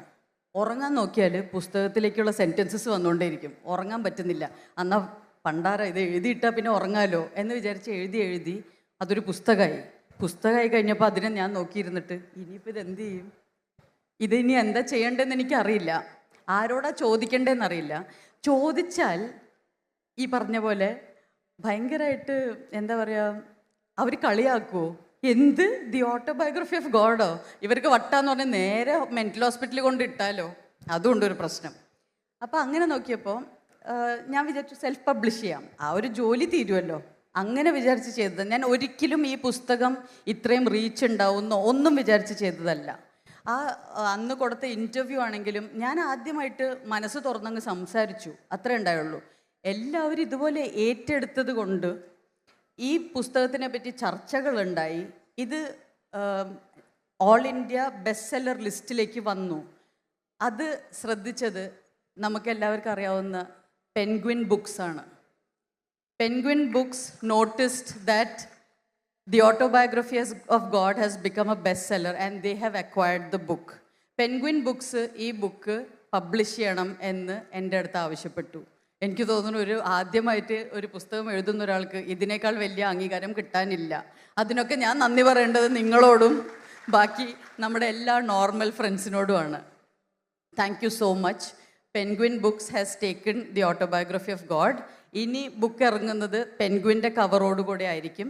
പുതിയ കവറിൽ വേൾഡ് വൈഡ് റിലീസ് ഉണ്ടാവും, എല്ലാ ബുക്ക് സ്റ്റോഴ്സിൽ അവൈലബിൾ ആയിരിക്കും. ഇതിനേക്കാളും വലിയ ഭാഗ്യം ആ പുസ്തകത്തിന് കിട്ടാനില്ല. അതുപോലെ തന്നെ ഇതിനേക്കാളും നല്ലൊരു ന്യൂസ് ഉണ്ട്. എല്ലാവരും ആവശ്യപ്പെട്ടത് പ്രകാരം പുസ്തകം മലയാളത്തിലേക്ക് ട്രാൻസ്ലേറ്റ് ചെയ്യുന്നുണ്ട്. ആ ബുക്ക് ഇറക്കുന്നത് DC ബുക്സ് ആയിരിക്കും. So thank you so much to DC Books and thank you so much to Penguin Books for reaching the autobiography of God. മലയാളത്തിൽ ദൈവത്തിൻ്റെ ആത്മകഥ. നമ്മൾ ആര് ആത്മകഥ എഴുതിയാലും അത് ദൈവത്തിൻ്റെ ആത്മകഥയാണ്. Thank you. ദൈവത്തിൻ്റെ ആത്മകഥ സത്യത്തിൽ മനുഷ്യൻ്റെ ആത്മകഥ തന്നെയാണ് എന്നത് മനോഹരമായ പ്രയോഗമാണ്. ഇത്തരം മനോഹരമായ പ്രയോഗങ്ങളും നിരീക്ഷണങ്ങളുമാണ് കുറേ നേരമായി ലെന നടത്തിക്കൊണ്ടിരിക്കുന്നത്. അതുകൊണ്ട് തന്നെ ട്രാൻസ്ലേറ്റ് ചെയ്യേണ്ടതുണ്ടോ അതോ ലെന തന്നെ അത് കുറച്ചുകൂടെ മലയാളത്തിൽ എഴുതുന്നതായിരിക്കില്ലേ ഭംഗിയാവുക എന്നൊരു വ്യക്തിപരമായ തോന്നൽ എനിക്കുണ്ട്. അതവിടെ നിൽക്കട്ടെ, ഞാൻ വീണ്ടും തിരിച്ചു വരാം. എനിക്ക് മലയാളം എഴുതാൻ അറിയില്ല. ഞാൻ പഠിച്ചത് നോർത്ത് ഈസ്റ്റ് ഇന്ത്യയിലായിരുന്നു. എൻ്റെ അച്ഛൻ സ്റ്റേറ്റ് ബാങ്ക് ഓഫ് ഇന്ത്യയിലാണ് വർക്ക് ചെയ്തത്. അപ്പം ഞാൻ ഒരുപാട് കാലം കേരളത്തിലല്ല താമസിച്ചത്. അതുകൊണ്ട് തന്നെ എൻ്റെ സെക്കൻഡ് ലാംഗ്വേജ് ഹിന്ദി ആയിപ്പോയി. എനിക്ക് വളരെയധികം സങ്കടമുള്ളൊരു കാര്യമാണ്. പക്ഷെ മലയാളത്തിൽ എഴുതണമെങ്കിൽ വളരെ പ്രത്യേക സ്കിൽ തന്നെ വേണം. മലയാളം ഒരു കടും കട്ടി ഭാഷയാണ്. സോ നല്ലൊരു എഴുത്തുകാരൻ തന്നെ ഇത് ട്രാൻസ്ലേറ്റ് ചെയ്യണം. ഇത്രയും വാല്യുബിൾ ആയിട്ടുള്ള ഇൻഫർമേഷൻ ഞാൻ തമാശ കളിച്ച് മലയാളം ആക്കേണ്ടതല്ല. അപ്പോൾ സിനിമയിൽ പ്രവർത്തിക്കുന്നു. അപൂർവം സമയങ്ങളിൽ ഇൻ്റർവ്യൂ കഴിഞ്ഞോ അല്ലെങ്കിൽ നവമാധ്യമങ്ങളിലൊക്കെ കമൻ്റ് ചെയ്യുന്ന മനുഷ്യരായി ഒരു വിർച്വൽ പ്ലാറ്റ്ഫോമിലൊക്കെയാണ് അതല്ലാത്ത ആളുകളുടെ ഒരു ലോകം ലെന കാണുന്നത്. അല്ലാതെ ആൾക്കൂട്ടത്തെ കാണുന്ന ഒരുപക്ഷെ ഇത്തരം സംവാദങ്ങളിലായിരിക്കും. അതല്ലാതെ ലെനയ്ക്ക് ചുറ്റുമുള്ള രൂപീകരിക്കപ്പെടുന്ന ഒരു ലോകം കാലങ്ങളായി സിനിമാക്കാരുടെ ഒരു ലോകമാണ്. എങ്ങനെയാണ് ആ ലോകം ഒരു പുതിയ ലെനയെ, ഓട്ടോബയോഗ്രാഫി ഓഫ് ഗോഡിന് ശേഷമുള്ള ഒരു ലെനയെ, ഇതുവരെ സംസാരിക്കാത്തൊരു ഭാഷയിൽ സംസാരിക്കുന്ന ലെനയെ, വർഷങ്ങൾക്ക് ശേഷം കുതിരവട്ടം പപ്പുവിനെ തിരിച്ച് ചോദിച്ചു തുടങ്ങുന്ന ഒരു ലെനയെ എങ്ങനെയാണ് സിനിമാക്കാർ കേട്ടത്? സിനിമയ്ക്കകത്ത് എല്ലാവർക്കും എന്നെ അറിയാം. 25 വർഷമായിട്ട് ഞാൻ 16 വയസ്സ് മുതൽ വളർന്നിട്ടുള്ള ഒരു ഇൻഡസ്ട്രിയാണ്. ബാക്കി എല്ലാവർക്കും അത് ഇൻഡസ്ട്രി ആയിരിക്കും. എനിക്ക് സിനിമ എൻ്റെ ഫാമിലിയാണ്. അവരെല്ലാവരും ഞാൻ 16 വയസ്സ് മുതൽ ഇപ്പോൾ 42ാമത്തെ വയസ്സ് വരെ അവരെൻ്റെ ഫാമിലിയാണ്. അവർക്കൊക്കെ നമ്മളെ അറിയാം. നമ്മൾ ലൊക്കേഷനിൽ പറയുന്ന വർത്തമാനം ഇതൊക്കെ തന്നെയാണ്. ഇതുവരെ പബ്ലിക്കലി ഇത് പറഞ്ഞിട്ടില്ല എന്നേ ഉള്ളൂ. അതുകൊണ്ട് സിനിമാക്കാർക്കൊന്നും ഒരു പുതുമ ഉണ്ടായിരുന്നില്ല. അവർ പറഞ്ഞ മറ്റേ സംഭവം എന്താ പറയാത്തത് എന്നാണ് ചോദിച്ചത്. ഇനി അടുത്ത പുതിയത് മറ്റേ കഥ അന്ന് അവിടെ വെച്ച് ചമ്മിയ കഥ പറയാറുന്നില്ലേ എന്നൊക്കെയാണ് ചോദിച്ചത്. അപ്പോൾ അത് അടുത്ത ബുക്കിൽ വരുന്നതാണ്. പെൻഗ്വിനായിട്ട് ഒരു 3 ബുക്കിൻ്റെ ഡീലാണ് സൈൻ ചെയ്തിരിക്കുന്നത്. വൈൽഡ് ഇമാജിനേഷനുകൾ സാധാരണ നടത്തുന്ന സമയത്ത് നമ്മൾ പറയുന്ന രസമുള്ള കാര്യങ്ങളിലൊന്ന് ഇങ്ങനെയൊക്കെ ഇമാജിൻ ചെയ്യണമെങ്കിൽ കൂടി എന്തോ ഇയാൾ ഉപയോഗിക്കുന്നുണ്ടാവണം എന്ന ആളുകൾ സാധാരണ പറയാറുണ്ട്. ഇപ്പോൾ മലയാളത്തിൽ തന്നെ ഇപ്പോൾ എം മുകുന്ദനെ പോലെയൊക്കെയുള്ള മുകുന്ദൻ ഇവിടെ ഉണ്ട്. എഴുത്തുകാർ സാധാരണ മുമ്പേ എഴുതിയിട്ടുണ്ട്. മഹാഭാരതത്തെക്കുറിച്ച് എഴുതുന്ന സമയത്ത് ഈ ശരശയ്യയിൽ അമ്പ് കൊണ്ടുണ്ടാക്കിയ ഒരു കിടക്കയിൽ ഒരു മനുഷ്യൻ കിടക്കുന്നു എന്ന് ഇമാജിൻ ചെയ്തിട്ടുണ്ടെങ്കിൽ ഉറപ്പായും ഇമാജിൻ ചെയ്തയാൾ കഞ്ചാവായിരിക്കുമെന്ന് എം മുകുന്ദൻ എഴുതിയിട്ടുണ്ട്. അപ്പോൾ എനിക്ക് തോന്നുന്നത് അങ്ങനെ കഞ്ചാവ് ഉപയോഗിക്കുന്ന അല്ലെ ഏതെങ്കിലും രൂപത്തിൽ ട്രിപ്പ് ഉപയോഗിക്കുന്നതൊക്കെ മനുഷ്യരെ അല്ലെങ്കിൽ ആനന്ദത്തിൻ്റെ, ഞാൻ തികച്ചും പേഴ്സണലായി അല്ല ആ ചോദ്യത്തിലേക്ക് വരുന്നത്, തുടങ്ങിയത് അങ്ങനെയാണെങ്കിലും ആനന്ദത്തിന് വേണ്ടി ഇത്തരം സാധ്യതകൾ അന്വേഷിക്കുന്ന മനുഷ്യർ കൂടെയുണ്ട് നമുക്കിടയിൽ. അത്തരം മനുഷ്യരെ കാണുകയോ അത്തരം മനുഷ്യർ സംസാരിക്കുന്ന ഒരു ഭാഷ ഏതെങ്കിലും രൂപത്തിൽ ആസ്വദിക്കാൻ എനിക്ക് തോന്നുകയോ താൻ പറയാൻ ശ്രമിച്ച എന്തോ ഇവരൊക്കെ മുമ്പേ പറഞ്ഞിട്ടുണ്ട് എന്ന് എപ്പോഴെങ്കിലും തോന്നുകയോ ചെയ്തിട്ടുണ്ടോ? ലിജീഷ് തന്നെ ആനന്ദം തേടിയതിനെ കുറിച്ച് എഴുതിയിട്ടുണ്ടല്ലോ അല്ലേ? അപ്പോൾ ആനന്ദം തേടാത്ത ഒരു മനുഷ്യനും ഉണ്ടാവില്ല. ആനന്ദം തേടുന്ന വഴികൾ വേറെയാണ്. എല്ലാവരും ആനന്ദം തേടുന്നത് പല വഴികളിലൂടെയാണ്. പക്ഷേ ഈ പറഞ്ഞ ഇൻടോക്സിക്കൻസ് അല്ലെങ്കിൽ ലഹരി പദാർത്ഥങ്ങൾ എന്ന് ജനറലി സംസാരിക്കുന്ന സാധനങ്ങൾ യൂസ് ചെയ്യുന്നവർ ഈ നോർമൽ ലൈഫിൽ ഫ്രസ്ട്രേറ്റഡ് ആവുമ്പോഴാണ്, ഭയങ്കരമായിട്ട് അടച്ചു കൂടിയ പോലത്തെ ഒരു വീർപ്പുമുട്ടലിലാണ് ഇങ്ങനത്തെ കാര്യങ്ങൾ യൂസ് ചെയ്യുന്നത്. എനിക്ക് തോന്നുന്നു കള്ളു കുടിക്കുന്നത് വരെ ആൾക്കാർ എന്തോ ഒരു മോചനത്തിന് വേണ്ടിയിട്ടാണെന്നാണ് എനിക്ക് തോന്നുന്നത്. പക്ഷേ അത് വളരെ ഡേഞ്ചറസ് ആണ്. ഞാൻ സത്യത്തിൽ എൻ്റെ ലൈഫിൽ ഒരു പ്രാവശ്യം സൈലോസൈബിൻ യൂസ് ചെയ്തതിനെക്കുറിച്ച് എൻ്റെ ബുക്കിലെ ആദ്യത്തെ ചാപ്റ്ററിൽ തന്നെ പറയുന്നുണ്ട്. സൈലോസൈബിൻസ് വളരെ പവർഫുൾ ആയിട്ടുള്ള സൈക്കഡെലിക്സ് ആണ്. ഒരിക്കലും ഒരു എന്താ പറയുക ഒരു റെക്രിയേഷണൽ സബ്സ്റ്റൻസ് ആയിട്ട് ഉപയോഗിക്കാൻ പാടില്ലാത്തതാണ്. ആർക്കും ബാൻഡായിട്ടുള്ള അല്ലെങ്കിൽ ഉപയോഗിക്കാൻ പാടില്ല എന്ന് പറയുന്ന കാര്യങ്ങളെക്കുറിച്ച് ഇൻഫർമേഷൻ ഉണ്ടാവില്ല. അപ്പം നമുക്കതിനെപ്പറ്റി അറിവില്ല. ആ അറിവില്ലായ്മ കാരണം നമ്മൾ പലതും ഉപയോഗിക്കും. പിന്നെ നമ്മൾ വിചാരിക്കും ഇത് ഇനിയും ഉപയോഗിച്ചാൽ ഇനിയും കൂടിയ തലങ്ങളിലേക്ക് പോകാൻ പറ്റുമെന്ന് വിചാരിക്കും. അല്ല, താഴത്തോട്ട് താഴത്തോട്ട് താഴത്തോട്ട് പോവും. ഇത് ഇന്നത്തെ പുതിയ തലമുറയോട് പ്രത്യേകം പറയേണ്ടതായിട്ടുണ്ടെന്ന് തോന്നിയിട്ടാണ് ഞാൻ അതിനെപ്പറ്റി ഈ ബുക്കിൽ എഴുതിയത്. ഞാനിപ്പോൾ ബുക്കിൽ ഇതിനെപ്പറ്റി ഒന്നും പറഞ്ഞില്ലെങ്കിലും എൻ്റെ ബുക്ക് അവിടെ തന്നെ നിലനിൽക്കും. അതിൽ പറഞ്ഞിട്ടുള്ള മാറ്ററും നിലനിൽക്കും. പക്ഷേ പലരും വിചാരിക്കുന്നത് ഈ ആനന്ദം തേടിയുള്ള സാധനങ്ങൾ ഉപയോഗിച്ച് ആനന്ദം ഒരിക്കലും എത്താൻ പറ്റില്ല. എഴുതി ഒപ്പിട്ട് തരാം, നിങ്ങൾ ആ സാധനങ്ങളുടെ അടിമയാവും. പക്ഷെ പല സബ്സ്റ്റൻസസ് ഉണ്ട് നമ്മുടെ ബ്രെയിനിലെ ഈ ലെഫ്റ്റ് വെൻട്രിക്കിൾ, ക്ഷമിക്കണം കുറച്ച് ടെക്നിക്കലായിട്ട് പറഞ്ഞാൽ, നമ്മുടെ ലെഫ്റ്റ് വെൻട്രിക്കിൾ, നമ്മുടെ ലെഫ്റ്റ് സെറിബ്രം, ഈ സൈഡിലാണ് ലോജിക്, റീസണിങ് ഇതൊക്കെ വർക്ക് ചെയ്യുന്നത്. പല സാധനങ്ങളുണ്ട്, ഇത് കഴിച്ചാൽ ഈ സൈഡ് ഓഫാവും, അത് വർക്ക് ചെയ്യില്ല. അത് വർക്ക് ചെയ്യാതെ ആവുമ്പോൾ ബാക്കിയുള്ള ഭാഗങ്ങളൊക്കെ വർക്ക് ചെയ്യുന്നുണ്ട്. നമ്മൾ എപ്പോഴും ലോജിക്കലായിട്ടുള്ള റീസണബിൾ ആയിട്ടുള്ള എല്ലാത്തിനും അതിൻ്റെതായ റീസണും ലോജിക്കും വേണം എന്ന് പറയുന്നവർക്ക് ഇത് ഓഫാവുമ്പോൾ വളരെ പ്രത്യേകമായ വേറെ എന്തൊക്കെയോ അനുഭൂതി ഉണ്ടാവും. അതിൻ്റെ പേര് ആനന്ദം എന്നല്ല, പക്ഷെ വേറിട്ട ഒരു അനുഭവം ഉണ്ടാവും.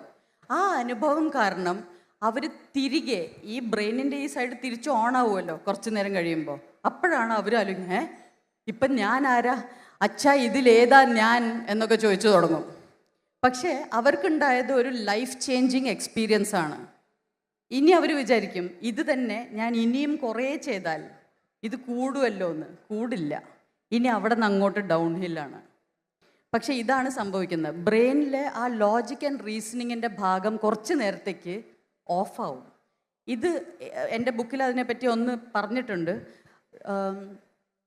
ഡോക്ടർ, അവരുടെ പേര് ഞാൻ മറന്നു, അവരാണ് ഫസ്റ്റ് ടെഡെക്സിൽ ഇത് സംസാരിച്ചത്. അവർക്ക് ഈ ലെഫ്റ്റ് സൈഡിലൊരു സ്ട്രോക്ക് ഉണ്ടായി. അവർ ബ്രെയിനിനെ കുറിച്ച് പഠിക്കുന്ന ഒരു ഡോക്ടർ ആയതുകൊണ്ട് ആ സ്ട്രോക്കിൻ്റെ ബേസിസിൽ അവർ എഴുതിയിട്ടുണ്ട് പുസ്തകങ്ങൾ. അത് തന്നെയാണ് നമ്മളൊക്കെ ആർട്ടിഫിഷ്യലി എന്തെങ്കിലും കഴിച്ച് ഈ സൈഡിനെ ഓഫാക്കുന്നത്.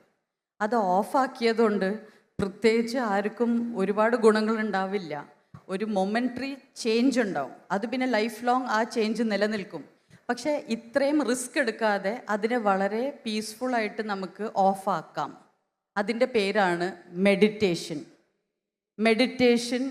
പ്രാണായാം, യോഗ, കുറച്ച് ചിന്ത തന്നെ ലോജിക്കലായിട്ട്, എല്ലാത്തിനെയും ലോജിക്കലായിട്ട് ചിന്തിക്കേണ്ട ആവശ്യമില്ല. ലോജിക്കും ഇല്ലോജിക്കും ഈക്വലി വേണം എന്ന് ചിന്തിച്ചാൽ പോലും ഈ സൈഡ് കുറച്ച് ഓഫാവും. എല്ലാത്തിനും റീസൺ വേണം എന്ന് നിർബന്ധം പിടിക്കാതിരുന്നാൽ തന്നെ നമുക്ക് ഈ അനുഭവങ്ങൾ ഉണ്ടായി തുടങ്ങും. ഇതെല്ലാം നമ്മുടെ ബ്രെയിനിൻ്റെ ഉള്ളിൽ തന്നെ ഉണ്ട്, അതിനുള്ള കപ്പാസിറ്റി. പക്ഷെ അതുകൊണ്ട് ഇന്നത്തെ സമൂഹത്തിൽ എല്ലാവരും വളരെ നിസ്സാരമായിട്ട് കരുതുന്ന ഒരുപാട് വളരെ ഹെവി സബ്സ്റ്റൻസസ് ഉണ്ട്. ദയവ് ചെയ്ത് യങ് തലമുറയോട് പറയാണ്, do not experiment with it. തീക്കളിയാണ് ഇത്, തീക്കളിയാണ്. വളരെ അപൂർവമാണ് ഒരാൾ അതിൽ നിന്നും എന്തെങ്കിലും വിലപിടിപ്പുള്ളത് എടുത്തുകൊണ്ട് ഇറങ്ങി വരുന്നത്. ബാക്കി എല്ലാവരുടെ ലൈഫ് വെറുതെ വേസ്റ്റായി പോവുകയാണ് ഇതിൻ്റെ പേരിൽ. അത് തേടിയതുകൊണ്ട് നിങ്ങൾ ഒരിക്കലും അങ്ങേ കര കാണണമെന്ന ഒരു നിർബന്ധമില്ല. 0.1% ആയിരിക്കും അങ്ങനത്തെ എക്സ്പീരിയൻസസ് ഉണ്ടാവുന്ന ആൾക്കാർ. ബാക്കി എല്ലാവർക്കും ചെറുതായിട്ട് അവരുടെ റൈറ്റ് സൈഡ് ഓഫ് ദ ബ്രെയിനിനെ അവരൊന്ന് പരിചയപ്പെട്ടു. അതിനാണ് ഇത്ര ആഹാ എന്ന് പറയുന്നത്. അത് നമുക്ക് പരിചയപ്പെടാം, കുറച്ച് മെഡിറ്റേഷൻ പ്രാക്ടീസ് ചെയ്താൽ മതി. ലോങ് റൂട്ടാണ്, ഇമ്മീഡിയറ്റ് കിട്ടില്ല, പക്ഷേ ഒരു സൈഡ് ഇഫക്ട്സും ഇല്ലാത്ത ലൈഫ് ലോങ് നിർത്താൻ പറ്റുന്ന ഉപായമാണ്. So please try to learn meditation. അത് ഓൾഡ് ഫാഷൻഡോ എന്തോ അയ്യേ മെഡിറ്റേഷനോ എന്ന് വിചാരിക്കാതെ ജസ്റ്റ് ട്രൈ ചെയ്ത് നോക്കൂ. It will change your life and you will change other people's lifes. 3 പുസ്തകം തുടർച്ചയായി എഴുതാനുള്ള കരാർ പെൻഗിനുമായി ഒപ്പിടുന്നു.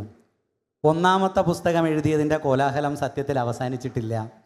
സ്വാഭാവികമായും നിരന്തരമായ പ്രയാസങ്ങൾ ഒരുപക്ഷെ ലെനാദിനെ എങ്ങനെ നോക്കിക്കാണുന്നു എന്നത് എനിക്ക് കൗതുകത്തോടെ കേൾക്കേണ്ടതുണ്ട്. നിത്യജീവിതത്തിൽ എങ്ങനെയായിരിക്കും ഇത്, ഓരോ ദിവസവും ഉണ്ടാവുന്ന ട്രോളുകളെ, ഓരോ ദിവസവും വരുന്ന വീഡിയോ ബൈറ്റുകളെ, അങ്ങനെ ഓരോന്നിനെയും നാം പേഴ്സണലി എക്സ്പീരിയൻസ് ചെയ്യുന്നൊരു സ്പേസ് ഉണ്ടാവും അവിടെ. പക്ഷേ ഇതിനെല്ലാം അപ്പുറത്തേക്ക് പെണ്ണെഴുതുന്നു എന്നൊരു പ്രത്യേകത കൂടെ ഉണ്ട് എന്നെനിക്ക് തോന്നുന്നു. ഒരു ഒരു ഒരു ഒരു സ്ത്രീ എഴുത്തുകാരി എന്ന രീതിയിൽ ഇങ്ങനെ സംസാരിക്കുന്ന വിചിത്രമെന്ന് തോന്നുന്ന ഒന്നിനെ ഇങ്ങനെ ഒരാൾക്കൂട്ടത്തിന് മുമ്പിൽ പ്രസൻറ്റ് ചെയ്യുന്നത് ഒരാണായിരുന്നുവെങ്കിൽ, ഒരു താരം എന്നത് ഒരാൺ താരം ആയിരുന്നുവെങ്കിൽ മറ്റൊരനുഭവമായിരുന്നു ഉണ്ടാവുക എന്ന തോന്നൽ താനൊരു സ്ത്രീ ആയതുകൊണ്ടുകൂടിയാണ് എന്നൊരു തോന്നൽ എനിക്കുണ്ടോ? ഇല്ല, എനിക്ക് തോന്നുന്നില്ല. ഇതിൽ ആൺ പെണ്ണ് വ്യത്യാസമില്ല. എന്നാൽ ജീവനാണല്ലോ. ജീവൻ ഏതോ ഒരു ആണോ പെണ്ണിൻ്റെ രൂപത്തിലോ എന്തോ ആയിട്ട് പ്രത്യക്ഷപ്പെടുന്നു. അതിപ്പോൾ ഏത് രൂപത്തിൽ പറയുന്നു, പെൺ രൂപത്തിൽ പറയുമ്പോൾ കുറച്ചുകൂടെ രസമുണ്ട്, ഒരു കൗതുകമുണ്ട്. ഒരുപാട് പെണ്ണുങ്ങൾ ഇത് പറയാറില്ല. ബിക്കോസ് സ്ത്രീകൾക്ക് യൂഷ്വലി ഇത്രയും ഫ്രീഡം, ഇത്രയും ലൈഫിൽ ഞാൻ കഴിഞ്ഞൊരു 12 വർഷത്തിന് മുകളിൽ ഒറ്റയ്ക്ക് ജീവിച്ചിട്ടുള്ള ഒരാളാണ്. എൻ്റെ ലൈഫിൽ വേറെ പ്രാരാബ്ദങ്ങളില്ല. ഞാൻ വിവാഹം കഴിച്ചില്ല. അതിനുശേഷം 30 ഇയേഴ്സ് മുതൽ ഞാൻ സോളോ ആയിട്ട് ജീവിക്കുകയാണ്. യാത്ര ചെയ്യുന്ന ഒറ്റയ്ക്കാണ്. അപ്പോൾ കുടുംബവും കുട്ടികളൊക്കെ ഉള്ള സ്ത്രീകളാണെങ്കിൽ അവരുടെ റെസ്പോൺസിബിലിറ്റീസ് വളരെ ഡിഫറെൻ്റ് ആണ്. അവർക്ക് ഈ ആത്മീക അന്വേഷണത്തിന് ഇറങ്ങിത്തിരിക്കാൻ നിന്നാൽ വീട്ടിൽ കഞ്ഞി വെക്കില്ല ആരും. ഞാൻ പലപ്പോഴും കഞ്ഞി വയ്ക്കാറില്ല. അപ്പം ഞാൻ എന്തെങ്കിലും കുറുക്കുറയൊക്കെ തിന്നിട്ടൊക്കെ ചിലപ്പോൾ ഉറങ്ങിയിട്ടുണ്ടാവും. പക്ഷെ അതെല്ലാവർക്കും ചെയ്യാൻ പറ്റില്ല. അപ്പോൾ വീടും കുടുംബമൊക്കെ നോക്കുന്ന സ്ത്രീകൾക്ക് അതിനുള്ളൊരു ടൈം ആൻഡ് സ്പേസ് കിട്ടുന്നുണ്ടാവില്ല. ഞാൻ അതിനു വേണ്ടി സമയമുണ്ടാക്കി എൻ്റെ ജീവിതത്തിൽ പല സാക്രിഫൈസസ് ഉണ്ടായിട്ടുണ്ട്. പക്ഷേ അതെല്ലാവർക്കും പറ്റുന്നില്ല. ആണുങ്ങൾക്ക് പലപ്പോഴും കൂടുതൽ ഫ്രീഡം സൊസൈറ്റിയിൽ ഇതുവരെ കിട്ടിയിട്ടുണ്ട്, സത്യമാണ്.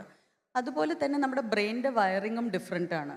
അപ്പം അതിൻ്റെ ഒക്കെ വ്യത്യാസങ്ങളുണ്ടാകും. പക്ഷേ ഇത് സത്യത്തിലൊരു ആൺ പെൺ വ്യത്യാസം ഇല്ലാതെ പറയുന്ന കാര്യത്തിൽ നമുക്കത് കമ്മ്യൂണിക്കേറ്റ് ചെയ്യാൻ പറ്റുന്നുണ്ടെങ്കിൽ അത് ആര് പറഞ്ഞാലും മറ്റുള്ളവർ അത് സ്വീകരിക്കാൻ റെഡിയാണ്. ബിക്കോസ് ഞാനിത് പറയുന്നത് എനിക്ക് വേണ്ടിയിട്ടല്ല, നിങ്ങൾക്ക് എന്തെങ്കിലും ഉപകാരം ഉണ്ടാവുമോ എന്ന് വിചാരിച്ചിട്ടാണ് പറയുന്നത്. ഞാനിത് പറഞ്ഞുകൊണ്ട് പ്രത്യേകിച്ച് എനിക്കൊന്നും വ്യക്തിപരമായിട്ടൊരു മാറ്റം സംഭവിക്കാൻ പോകുന്നില്ല. ഞാൻ ഓൾറെഡി എല്ലാവരും അറിയുന്ന ഒരാളാണ്. എനിക്കിത് പറഞ്ഞിട്ട് വേണ്ട ഫേമസ് ആവാൻ. ഞാൻ എപ്പോഴും ആലോചിച്ചിട്ടുണ്ട്, എന്തിനാ ഞാനൊരു സിനിമാ നടിയായത്? ഞാൻ സിനിമാ നടിയായത് ഇങ്ങനൊരു പ്ലാറ്റ്ഫോം കിട്ടാൻ വേണ്ടിയിട്ടാണെന്നാണ് എനിക്ക് തോന്നുന്നത്. ഇതുപോലുള്ള കാര്യങ്ങൾ പറയുമ്പോൾ അത് കേൾക്കാൻ ആൾക്കാർക്ക് കുറച്ചുകൂടി ഈസിയാണ്. 25 വർഷമായിട്ട് ഞങ്ങൾക്ക് അറിയാവുന്ന ഒരാളാണ്. ഈ ആളിത് പറയുമ്പോൾ വട്ടാണെങ്കിലും ഒന്ന് കേൾക്കാല്ലേ എന്നുള്ളതുണ്ട്. അപ്പോൾ 25 വർഷമുള്ള ലെന കടന്നുപോയ ഒരു ജീവിതം ഇന്നിരിക്കുന്ന ഒരു ലെനയാവാൻ വേണ്ടിയായിരുന്നു എന്ന് പറയുമ്പോൾ 25 വർഷത്തെ ലെനയുടെ നോട്ടങ്ങളായിരിക്കും സത്യത്തിൽ ഈ പുസ്തകത്തിനകത്ത് പറയാൻ ശ്രമിച്ചിട്ടുണ്ടാവുക, അല്ലേ? 42 വർഷമായിട്ട് സംഭവിച്ച കാര്യങ്ങളാണ് പുസ്തകത്തിൽ എഴുതിയിട്ടുള്ളത്. എനിക്കിപ്പോൾ 42 വയസ്സായി. 42 വർഷമായിട്ട് ഞാൻ ഇവിടെ കണ്ട ജീവിതവും അതിൽ നിന്നും ഈ സെർച്ച് വഴി പഠിച്ച കാര്യങ്ങളും അത് വളരെ ലഘുവായിട്ടുള്ള രീതിയിൽ പറയാൻ പറ്റണം. ബിക്കോസ് ഞാൻ പറയുന്ന കാര്യങ്ങൾ പുതിയതല്ല. പക്ഷേ യൂഷ്വലി ആൾക്കാരിത് പറയുന്നത് വലിയ വലിയ തത്വങ്ങളും വാക്കുകളും ആർക്കും മനസ്സിലാവാത്ത ചില സാഹിത്യമൊക്കെ ഉപയോഗിച്ച് പറയുമ്പോഴേക്കും ഞാൻ തന്നെ ആലോചിക്കും, ഇത് കുറച്ചുകൂടെ സിമ്പിളായിട്ട് പറയാൻ പറ്റില്ലേ? അപ്പോൾ പറ്റാവുന്ന അത്രയും സിമ്പിളായിട്ടുള്ള ഭാഷയിൽ പറഞ്ഞു എന്നേ ഉള്ളൂ. എനിക്കൊന്നും ഇന്ന് നമ്മളിവിടെ സംസാരിക്കുമ്പോഴും ആർക്കും ഇതെന്താ ഈ പറയുന്നത് എന്ന് അതിൻ്റെ ഉള്ളിലുള്ള മീനിങ് കാരണം തോന്നാം. വാക്കുകളിൽ അത് തോന്നുന്നില്ലല്ലോ. ഞാൻ കടുംകട്ടിയായിട്ടുള്ള വാക്കുകളൊന്നും ഉപയോഗിക്കുന്നില്ലല്ലോ. പക്ഷെ പറയുന്നത് കടുംകട്ടിയായിട്ടുള്ളൊരു കാര്യം തന്നെയാണ്. അത് നമ്മളെല്ലാവരും ആ കടുംകട്ടിയായിട്ടുള്ള ആ സംഭവമാണ്. It's called life. ലൈഫ് മാത്രമേ ഉള്ളൂ. ലൈഫ് അല്ലാത്തതായിട്ട് ഒന്നും തന്നെ ഇല്ല. ഇത് നിങ്ങൾ സ്വയം കുറച്ച് നേരം അത് അയവറക്കേണ്ടതായിട്ടുണ്ട്. എനിക്കിത് പറഞ്ഞുതരാനേ പറ്റുള്ളൂ. ഇനി ഇതിനെ കൊണ്ട്, ഈ ഇൻഫർമേഷൻ കൊണ്ട് എന്ത് ചെയ്യണം എന്നുള്ളത് നിങ്ങൾ ഓരോരുത്തരുടെയും അവകാശമാണ്. പക്ഷേ ആ ഒരു ചിന്ത നമുക്ക് സ്റ്റാർട്ട് ചെയ്യാൻ പറ്റിയാൽ തന്നെ വലിയ കാര്യം എന്നാണ് എനിക്ക് തോന്നിയിട്ടുള്ളത്. നിങ്ങളിനി ഇത് പോയിട്ട് നിങ്ങളുടെ ഫ്രണ്ട്സുമായിട്ട് ചർച്ച ചെയ്യും, നിങ്ങളിത് സംസാരിക്കും, അപ്പോൾ ഒരു മൂവ്മെൻ്റ് ഉണ്ടാവും. ഞാൻ ചോദിച്ചു വന്നത് 4 പതിറ്റാണ്ട്, ഇപ്പോൾ 25 അല്ല 40 വർഷം കടന്നു എന്ന് പറയുമ്പോൾ 4 പതിറ്റാണ്ട് നീളുന്ന ലെനയുടെ അന്വേഷണം ലെന ഒരു പുസ്തകമാക്കുന്നു. ആ പുസ്തകം ഒരു സമൂഹത്തിന് മുമ്പിൽ വെക്കുന്നു. നോർമൽ അല്ലാത്ത മനുഷ്യർ ഇത് എളുപ്പം മനസ്സിലാക്കുമെന്നും അല്ലാത്തവരിലേക്ക് പതിയെ പതിയെ ഇത് എത്തിച്ചേരുമെന്നുമുള്ള ആത്മവിശ്വാസം ലെന പ്രകടിപ്പിക്കുന്നു. പക്ഷേ ഈ സമൂഹം ഇങ്ങനെ അല്ലായിരുന്നുവെങ്കിൽ വളരെ എളുപ്പം ഇത് സ്വീകരിക്കപ്പെടുമായിരുന്നു എന്നും, ഈ പുസ്തകത്തിൻ്റെ വിൽപ്പന ഒരറ്റത്ത് നടക്കുന്നുണ്ട്, സമൂഹം സ്വീകരിക്കുന്നു എന്ന ഒരു തർക്കം ലെനക്ക് ഉന്നയിക്കാനുണ്ട്. ഞാൻ പറയുന്നത് ഒരു സോഷ്യൽ ആക്സെപ്റ്റൻസ് എന്ന് പറയുന്ന ഒന്ന്, എല്ലാവരും എളുപ്പം ഉൾക്കൊള്ളുന്ന ഒന്ന് എന്നത് അത്ര കയ്യടി കിട്ടേണ്ട കാര്യമാണ് എന്ന അഭിപ്രായവും എനിക്കില്ല. പക്ഷേ ഈ സമൂഹം മറ്റൊരു തരത്തിലായിരുന്നുവെങ്കിൽ കുറച്ചുകൂടെ ബെറ്റർ ആയിരുന്നു. ഈ സമൂഹം തന്നെ ഇങ്ങനെ അല്ലാതെ പോയിരുന്നെങ്കിൽ, ഇപ്പോൾ ലെന പറയുന്നു വിവാഹ ജീവിതമല്ലാത്ത ഒരു ജീവിതം ഞാൻ നയിക്കുന്നത് കൊണ്ട് എൻ്റെ മുമ്പിൽ ഈ സാധ്യതകളുണ്ട് എന്ന് ലെന പറയുന്നു. പലപ്പോഴും കുടുംബ ജീവിതത്തിൽ ഈ സാധ്യതകൾ ഉണ്ടാവാറില്ല എന്ന് പറയുന്നു. നാം തുടർന്നു പോരുന്ന കുടുംബ സങ്കല്പത്തെയൊക്കെ ഒന്ന് മറികടന്നാൽ മറ്റൊരു ജീവിതം സാധ്യമാണ് എന്നും അവിടെ അന്വേഷണത്തിൻ്റെ തലം കുറച്ചുകൂടെ എളുപ്പം സാധ്യമാകും എന്നുള്ള തോന്നൽ എനിക്കുണ്ടോ? അത് ഓരോരുത്തരുടെയും വാസനയാണ്. ഇപ്പം ചിലവർക്ക് കല്യാണം കഴിക്കാൻ താല്പര്യമില്ലാത്ത ഒരുപാട് ആൾക്കാരുണ്ട്. അവരോട് പറഞ്ഞാൽ എനിക്ക് കല്യാണം കഴിക്കണ്ട, എനിക്ക് അങ്ങനെയൊന്നും ഇല്ല കേട്ടോ, ഞാൻ ചിലപ്പോൾ കല്യാണം കഴിക്കും. പിന്നെ ഇത്രയും നാൾ കല്യാണം കഴിക്കാതെ ജീവിച്ചത് ഈ സ്പിരിച്വൽ പാർട്ടിലൂടെ പോയിരുന്നോണ്ടാണ്. അതിനി ശ്രദ്ധ തെറ്റുന്നേ. ഇത് ശ്രദ്ധിച്ച് ചെയ്യേണ്ട ഒരു കാര്യമായതുകൊണ്ട് സാധാരണ ആൾക്കാർ സന്യാസം എന്ന് പറയും. അപ്പോൾ 12 വർഷമാണ് സന്യാസത്തിൽ ഒരു തപസ് കാലം. അപ്പോൾ ഒരു തപസ് കാലം ഞാൻ തീർത്തു, അതിൻ്റെ റിപ്പോർട്ട് സമർപ്പിച്ചിട്ടുണ്ട്. ഇനി ഞാൻ പോയി കല്യാണം കഴിച്ചോട്ടെ. അപ്പോൾ ഞാൻ പറയുന്നത് നമ്മുടെ പ്രയോറിറ്റീസാണ്. ഇതെല്ലാം ജീവൻ എടുത്തിട്ടുള്ള പല രൂപങ്ങളാണ്. സ്പിരിച്വാലിറ്റിയിൽ ഒരു കാര്യമുണ്ട്, ഇങ്ങനെ അല്ലായിരുന്നു എങ്കിൽ, അങ്ങനെ ആയിരുന്നു എങ്കിൽ എന്നുള്ളതൊന്നുമില്ല. ഇങ്ങനെ ആണ്, ഇവിടെ എന്ത് ചെയ്യാം? ഇതാണ് സ്പിരിച്വാലിറ്റിയുടെ തുടക്കം. മനസ്സിൻ്റെ ചോദ്യങ്ങളായിരുന്നു. മാവിൽ ചക്ക ഉണ്ടാവുമായിരുന്നെങ്കിൽ, പ്ലാവിൽ മാങ്ങ ഉണ്ടാവുമായിരുന്നെങ്കിൽ. ഉണ്ടാവില്ല, ഇങ്ങനെയാണ്. പക്ഷെ മാറ്റത്തെ നമുക്ക് അങ്ങനെ അതാണ് പറയാനാവോ? ബുദ്ധൻ പറഞ്ഞ തത്വം ഇതല്ലേ, ഇസ്നെസ്, തത്ഥത. തത്ഥത എന്ന് പറഞ്ഞാൽ ഇറ്റ് ഇസ് സോ. നമ്മളിപ്പോൾ ഇവിടെയാണ്. ഞാൻ ഇവിടെ അല്ലായിരുന്നു എങ്കിൽ, ഞാനിപ്പോൾ ബാംഗ്ലൂരിലായിരുന്നെങ്കിൽ എന്ന് ചിന്തിച്ചിട്ട് വല്ല കാര്യമുണ്ടോ? അതുകൊണ്ട് ഒന്നും ഉണ്ടാവാൻ പോകുന്നില്ല. നമ്മളിപ്പോൾ ഇവിടെയാണ്, നമുക്കിപ്പോൾ എന്ത് ചെയ്യാം? നമുക്ക് കുറച്ച് എന്തെങ്കിലുമൊക്കെ പറഞ്ഞിട്ട് പോവാം. അല്ല, നാം കടന്നു വന്ന ഒരു ചരിത്രത്തെ നമ്മൾ പരിശോധിക്കുമ്പോൾ ഇങ്ങനെയൊന്നും അല്ലാത്തൊരു ലോകം മാറി മാറിയാണ് ഈ കാണുന്ന രൂപത്തിലേക്ക് വന്നത്. നാം ഇന്ന് തുടരുന്ന ഇപ്പോൾ ഒരു ലിവിങ് റിലേഷൻഷിപ്പിനെ കുറിച്ച് നമുക്ക് സംസാരിക്കാൻ കഴിയാത്തൊരു കാലം ഉണ്ടായിരുന്നു. ആ കാലത്ത് നിന്ന് നാം അത് സംസാരിക്കുന്ന ഒരു കാലത്തിലേക്ക് നാം എത്തുന്നു. ആ കാലം അങ്ങനെ വളർന്ന് ഇതായതല്ലേ. ആ കാലം വളരുന്നതിനെ നമ്മളെല്ലാവരും ഇപ്പൊ സംസാരിക്കുന്നത് കൊണ്ട് നമ്മൾ മാറ്റുന്നില്ലേ? കാര്യങ്ങൾ മാറുന്നുണ്ട്. ഇപ്പൊ സംസാരിക്കുന്നത് ഇൻ ദ ഹിയർ നൗ നമ്മൾ സംസാരിക്കുന്നത് കൊണ്ട് അടുത്ത നിമിഷം മാറും. അതങ്ങനെ ആയിരുന്നു എങ്കിൽ എന്നുള്ളത് കൊണ്ടല്ല, ഇത് നമുക്ക് അത്ര അങ്ങോട്ട് തൃപ്തി പോരാ. ഇത് കുറച്ചുകൂടെ ബെറ്റർ ആക്കാൻ. ഇപ്പം നമ്മുടെ ആദ്യം ഫോൺ വന്നപ്പോൾ സ്മാർട്ട് ഫോൺ അല്ലായിരുന്നു, അത്ര സ്മാർട്ട് അല്ലായിരുന്നു. ഇതും കൂടെ ഉണ്ടായിരുന്നെങ്കിൽ എന്ന് ചിന്തിച്ചുകൊണ്ട് നമ്മൾ അതുണ്ടാക്കി അല്ലേ. അപ്പോൾ ഞാൻ പറഞ്ഞു വരുന്ന, ലിജീഷ് പറയുന്ന കറക്റ്റ് പോയിന്റാണ്. നമ്മുടെ ഒരു ലാക്ക് ഓഫ് സാറ്റിസ്ഫാക്ഷൻ. പക്ഷേ രണ്ടും വേണം. ഇപ്പോൾ ഈ മൊമെൻറ്റ് ഗംഭീരം, ഇതിനെ കുറച്ചുകൂടെ നന്നാക്കാൻ എന്ത് ചെയ്യാം? പക്ഷേ പലപ്പോഴും ആൾക്കാർ ചെയ്യുന്ന എന്താണെന്നറിയോ? ഇതൊക്കെ ഇങ്ങനെ അല്ലായിരുന്നെങ്കിൽ, ആൾക്കാരൊക്കെ കുറച്ചുകൂടെ വിവരം ഉണ്ടായിരുന്നെങ്കിൽ എന്നൊക്കെ പറഞ്ഞാൽ, അതുകൊണ്ട് അങ്ങനെ പറയുന്നവർ ഇന്നേ വരെ ലോകത്ത് ഒരു ചേഞ്ചും വരുത്തിയിട്ടില്ല. ലിജീഷ് ഈ ലോകത്ത് ഒരുപാട് ചേഞ്ച് വരുത്തിയിട്ടുള്ള ഒരാളാണ്. അതെന്തുകൊണ്ട്? ഇറങ്ങി തിരിച്ചു ആ ചേഞ്ച് ഉണ്ടാക്കാൻ അല്ലേ. ലിജീഷ് ഒരിക്കലും ഇരുന്നിട്ട് പറയല്ല, ഇവിടെയൊക്കെ ഇങ്ങനെ അല്ലായിരുന്നെങ്കിൽ, ഈ എൻട്രൻസ് കോച്ചിങ് ഒക്കെ കുറച്ചുകൂടെ ബെറ്റർ ആയിരുന്നെങ്കിൽ. അല്ല, അതിങ്ങനെ ചിന്തിച്ചിരിക്കല്ല, ഇറങ്ങി തിരിച്ചു, അതിന് വേണ്ട സ്റ്റെപ്സ് ഉണ്ടാക്കി. Those are change makers. You are one of them. ഞാൻ പറയുന്നത് ഇവിടെ ഓരോരുത്തർക്കും ഇങ്ങനെ അല്ലായിരുന്നെങ്കിൽ എന്ന് ചിന്തിക്കണേക്കാളും എങ്ങനെ ആയിരുന്നെങ്കിലാണ് ബെറ്റർ. അതൊന്ന് പറയോ? അല്ലേ, അതല്ലേ നല്ലത്. മഹാത്മാഗാന്ധി പറഞ്ഞ പോലെ, B the change you want to see in the world. നിങ്ങൾക്ക് ഇപ്പോൾ ഉള്ള ജീവിതം നല്ലതല്ല എന്ന് തോന്നുന്നുണ്ടെങ്കിൽ അത് എങ്ങനെ ആയിരിക്കും നല്ലത്? എങ്ങനെയായിരിക്കും? അതുപോലെ ചെയ്യൂ, നിങ്ങളെ കൊണ്ട് പറ്റുന്ന ചെയ്യൂ. നിങ്ങളുടെ ലൈഫിൽ ആദ്യം ആ മാറ്റം വരുത്തൂ. നിങ്ങൾ ആദ്യം ഹാപ്പിയാണോ? നിങ്ങൾക്ക് മാറ്റാൻ പറ്റുന്ന ഏക സാധനം എന്താ? നിങ്ങളുടെ ജീവിതം. ബിക്കോസ് യു ആർ ജീവൻ. നിങ്ങൾ ജീവിക്കുന്ന രീതി മാറ്റിയാൽ നിങ്ങളുടെ ജീവിതം മാറും. നിങ്ങളുടെ ജീവിതം മാറുമ്പോൾ നിങ്ങളുടെ ചുറ്റിനുള്ളവരുടെ ജീവിതം ഇത്തിരി മാറും. അങ്ങനെ മൊത്തത്തിൽ ജീവിതത്തിനെ ജീവിച്ച് മാറ്റി ലോകം മാറും. അങ്ങനെ തന്നെയാണ് ലോകം എപ്പോഴും മാറിക്കൊണ്ട് വന്നിട്ടുള്ളത്. എനിക്ക് തോന്നുന്നത് ഇപ്പറഞ്ഞ ഉത്തരത്തിലാണ് ലെന എനിക്ക് വ്യക്തിപരമായി ഇഷ്ടമുള്ള ഒരാളാവുന്നത് എന്നതാണ്. കാരണം ഞാനിതാണ് എന്നതുകൊണ്ട് ഞാൻ നിങ്ങളോട് പറയുന്നു എന്നും, ഞാൻ ജീവിച്ച ജീവിതത്തെ അഭിമാനത്തോടുകൂടെ ഞാൻ പറയും എന്നുമാണ് ലെന ഇന്നോളം നമ്മോട് പറഞ്ഞിട്ടുള്ളത്. ഞാൻ ഫ്രീ ആയി ചിലത് നിങ്ങളോട് പറയാം, നിങ്ങളത് പ്രാക്ടീസ് ചെയ്യൂ എന്നല്ല. ഞാൻ ജീവിച്ച ജീവിതം, ഞാൻ ആഗ്രഹിച്ച ജീവിതം, നിങ്ങളിൽ ഞാൻ കാണാൻ ആഗ്രഹിക്കുന്ന ജീവിതം എന്നൊരാൾ പറയുമ്പോൾ തീർച്ചയായും അതിനോട് ചേർന്ന് നിൽക്കുന്നതിന് ഭംഗിയുണ്ട് എന്ന് തന്നെയാണ് എൻ്റെ തോന്നൽ. വിരുദ്ധ അഭിപ്രായങ്ങൾ കൂടെ നിങ്ങൾക്കുണ്ടാവണം, ഉണ്ടാവുമായിരിക്കാം.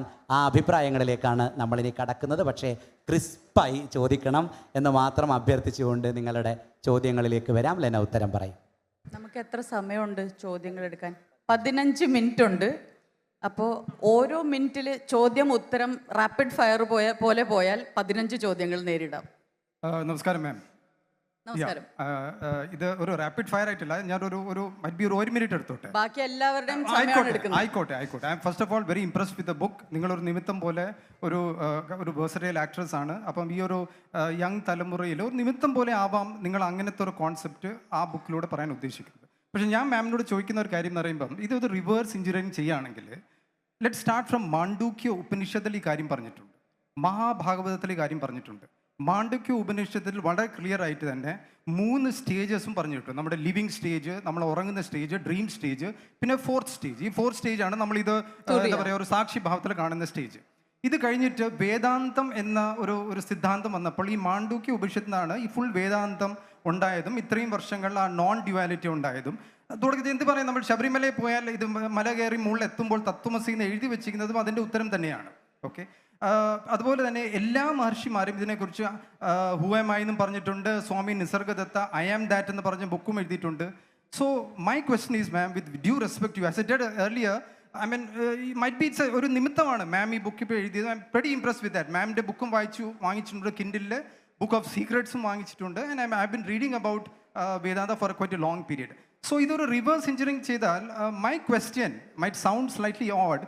What is new in this book, ma'am? It's actually a universal known fact. Yes, So why do you say that this is something explosion? No, I think you have made it very common for people to understand. Exactly. And അതോടൊപ്പം തന്നെ I don't think people should have a very wrong notion about you. People who are talking that you are mad or whatever, എന്തിനാണെങ്കിലും കാലാകാലങ്ങളിൽ സത്യം തുറന്ന് വിളിച്ചവരെ കുറിച്ച് ആൾക്കാർ ഇങ്ങനെ പറഞ്ഞിട്ടുണ്ട്. So with that I stop, ma'am. Thank you so much. Thank you so much. അതിൻ്റെ ഉത്തരം ഞാൻ എപ്പോഴും ഇന്ന് തന്നെ ഞാൻ 10 വട്ടം പറഞ്ഞിട്ടുണ്ട്. I am not saying anything new. എൻ്റെ ബുക്ക് അദ്വൈത വേദാന്തത്തിനോ അങ്ങനെയുള്ള വലിയ ഫിലോസഫീസും അവരുടെ ഗ്രന്ഥങ്ങൾക്കൊക്കെ ഒരു പാംഫ്ലെറ്റ് ആയിട്ട് കാണാം. ഇറ്റ്സ് ജസ്റ്റ് എ ലീഫ്ലെറ്റ്, ഒരു അഡ്വർടൈസ്മെൻറ്റ് പോലെ. ഇതിൽ കൂടുതൽ non duality and Advaita Vedanta ഇതൊക്കെ എക്സ്പ്ലോർ ചെയ്യണമെങ്കിൽ ഇഷ്ടം പോലെ ബുക്സ് ഉണ്ട്. അതെൻ്റെ ബുക്കിൽ ഈ പറഞ്ഞ പോലെ ബാക്കിൽ ഞാൻ വായിച്ചിട്ടുള്ള എന്നെ ഇൻഫ്ലുവൻസ് ചെയ്ത ഒരുപാട് ബുക്കുകളുടെ റെഫറൻസ് കൊടുത്തിട്ടുണ്ട്. Like the book of secrets and like so many other Sanskrit ഗ്രന്ഥങ്ങൾ വിച്ച് ഹവ് ഹെൽപ്പ് മീ. പിന്നെ ഞാൻ വായിക്കാത്ത ഒരുപാട് പുസ്തകങ്ങൾ വേറെ ഉണ്ടാവും, അത് മറ്റുള്ളവരെ ഇൻഫ്ലുവൻസ് ചെയ്യുന്നുണ്ടാവും. We can never say anything new because life has been life always and life will always be life. Hello, ഒരു സംശയം ഇവിടെയാണ്. Yes sir. അതായത് നമ്മളിപ്പോൾ പറഞ്ഞു എൻ്റെ കൈ, എൻ്റെ കണ്ണ്, എൻ്റെ മനസ്സ്, അപ്പോൾ ഞാൻ എവിടെയാണെന്നുള്ളൊരു ചോദ്യം ഉണ്ടല്ലോ.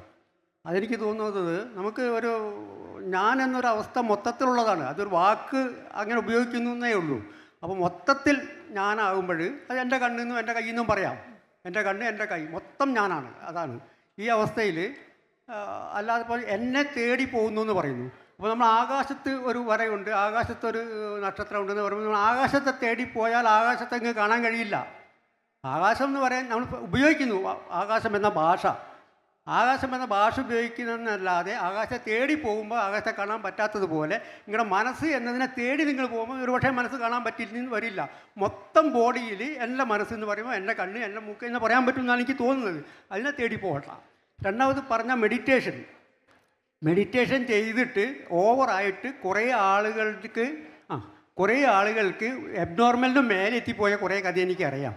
കാരണം മെഡിറ്റേഷൻ ചെയ്ത് ഇപ്പോൾ ചെമ്പരത്തിപ്പ് തലയിൽ വെച്ച് നടക്കുന്ന കുറേ ആളുകൾ എനിക്കറിയാം. അതിൻ്റെ ഒരു ലിമിറ്റേഷൻ കൂടി പറഞ്ഞാൽ കൊള്ളാമെന്നുണ്ട്. ഞാനല്ല ലിമിറ്റേഷൻസ് പറയേണ്ടത്. ഒന്ന്, ലിമിറ്റ് ഇല്ലാത്ത കാര്യങ്ങളാണ് നമ്മളിവിടെ സംസാരിക്കുന്നതെല്ലാം. ആകാശം എന്ന് പറഞ്ഞാൽ ഒന്നില്ല അല്ലേ? അത് വെറും സ്പേസ് ആണ്. നമുക്ക് ഇങ്ങനെ കാണുമ്പോൾ ഒരു കളറ്, ഒരു നീല കളർ പോലെയൊക്കെ തോന്നുന്നുണ്ട്, പക്ഷെ നമ്മൾ എത്ര പോയാലും ആകാശം നമ്മൾ നേരിട്ടില്ല. അതേപോലെ മനസ്സ് എത്ര മുന്നോട്ട് പോയാലും അതിനെ താരതമ്യം ചെയ്യാം. അപ്പോഴാണ് ഈ മനസ്സില്ല എന്ന് കണ്ടെത്തുന്ന ആ പോയിന്റ് ഉണ്ടല്ലോ, അതിനാണ് സ്പിരിച്വാലിറ്റി എന്ന് പറയുന്നത്. ആ സ്പിരിച്വാലിറ്റിയിലേക്ക് എത്തുന്ന ആ വഴിക്ക്, അവിടെ എത്തുന്ന വരെ, ഇത് വ്യക്തമായിട്ട് പറയാൻ പറ്റുന്ന വരെ, എത്തുന്ന വരെ വളരെ അബ്നോർമലായിരിക്കും. അത് പേടിയുള്ളവർ നോർമലായിട്ട് തന്നെ ജീവിക്കട്ടെ, അവർ അതിന് മുതിരണ്ട, അതിനുള്ള പക്വതയായിട്ടില്ല.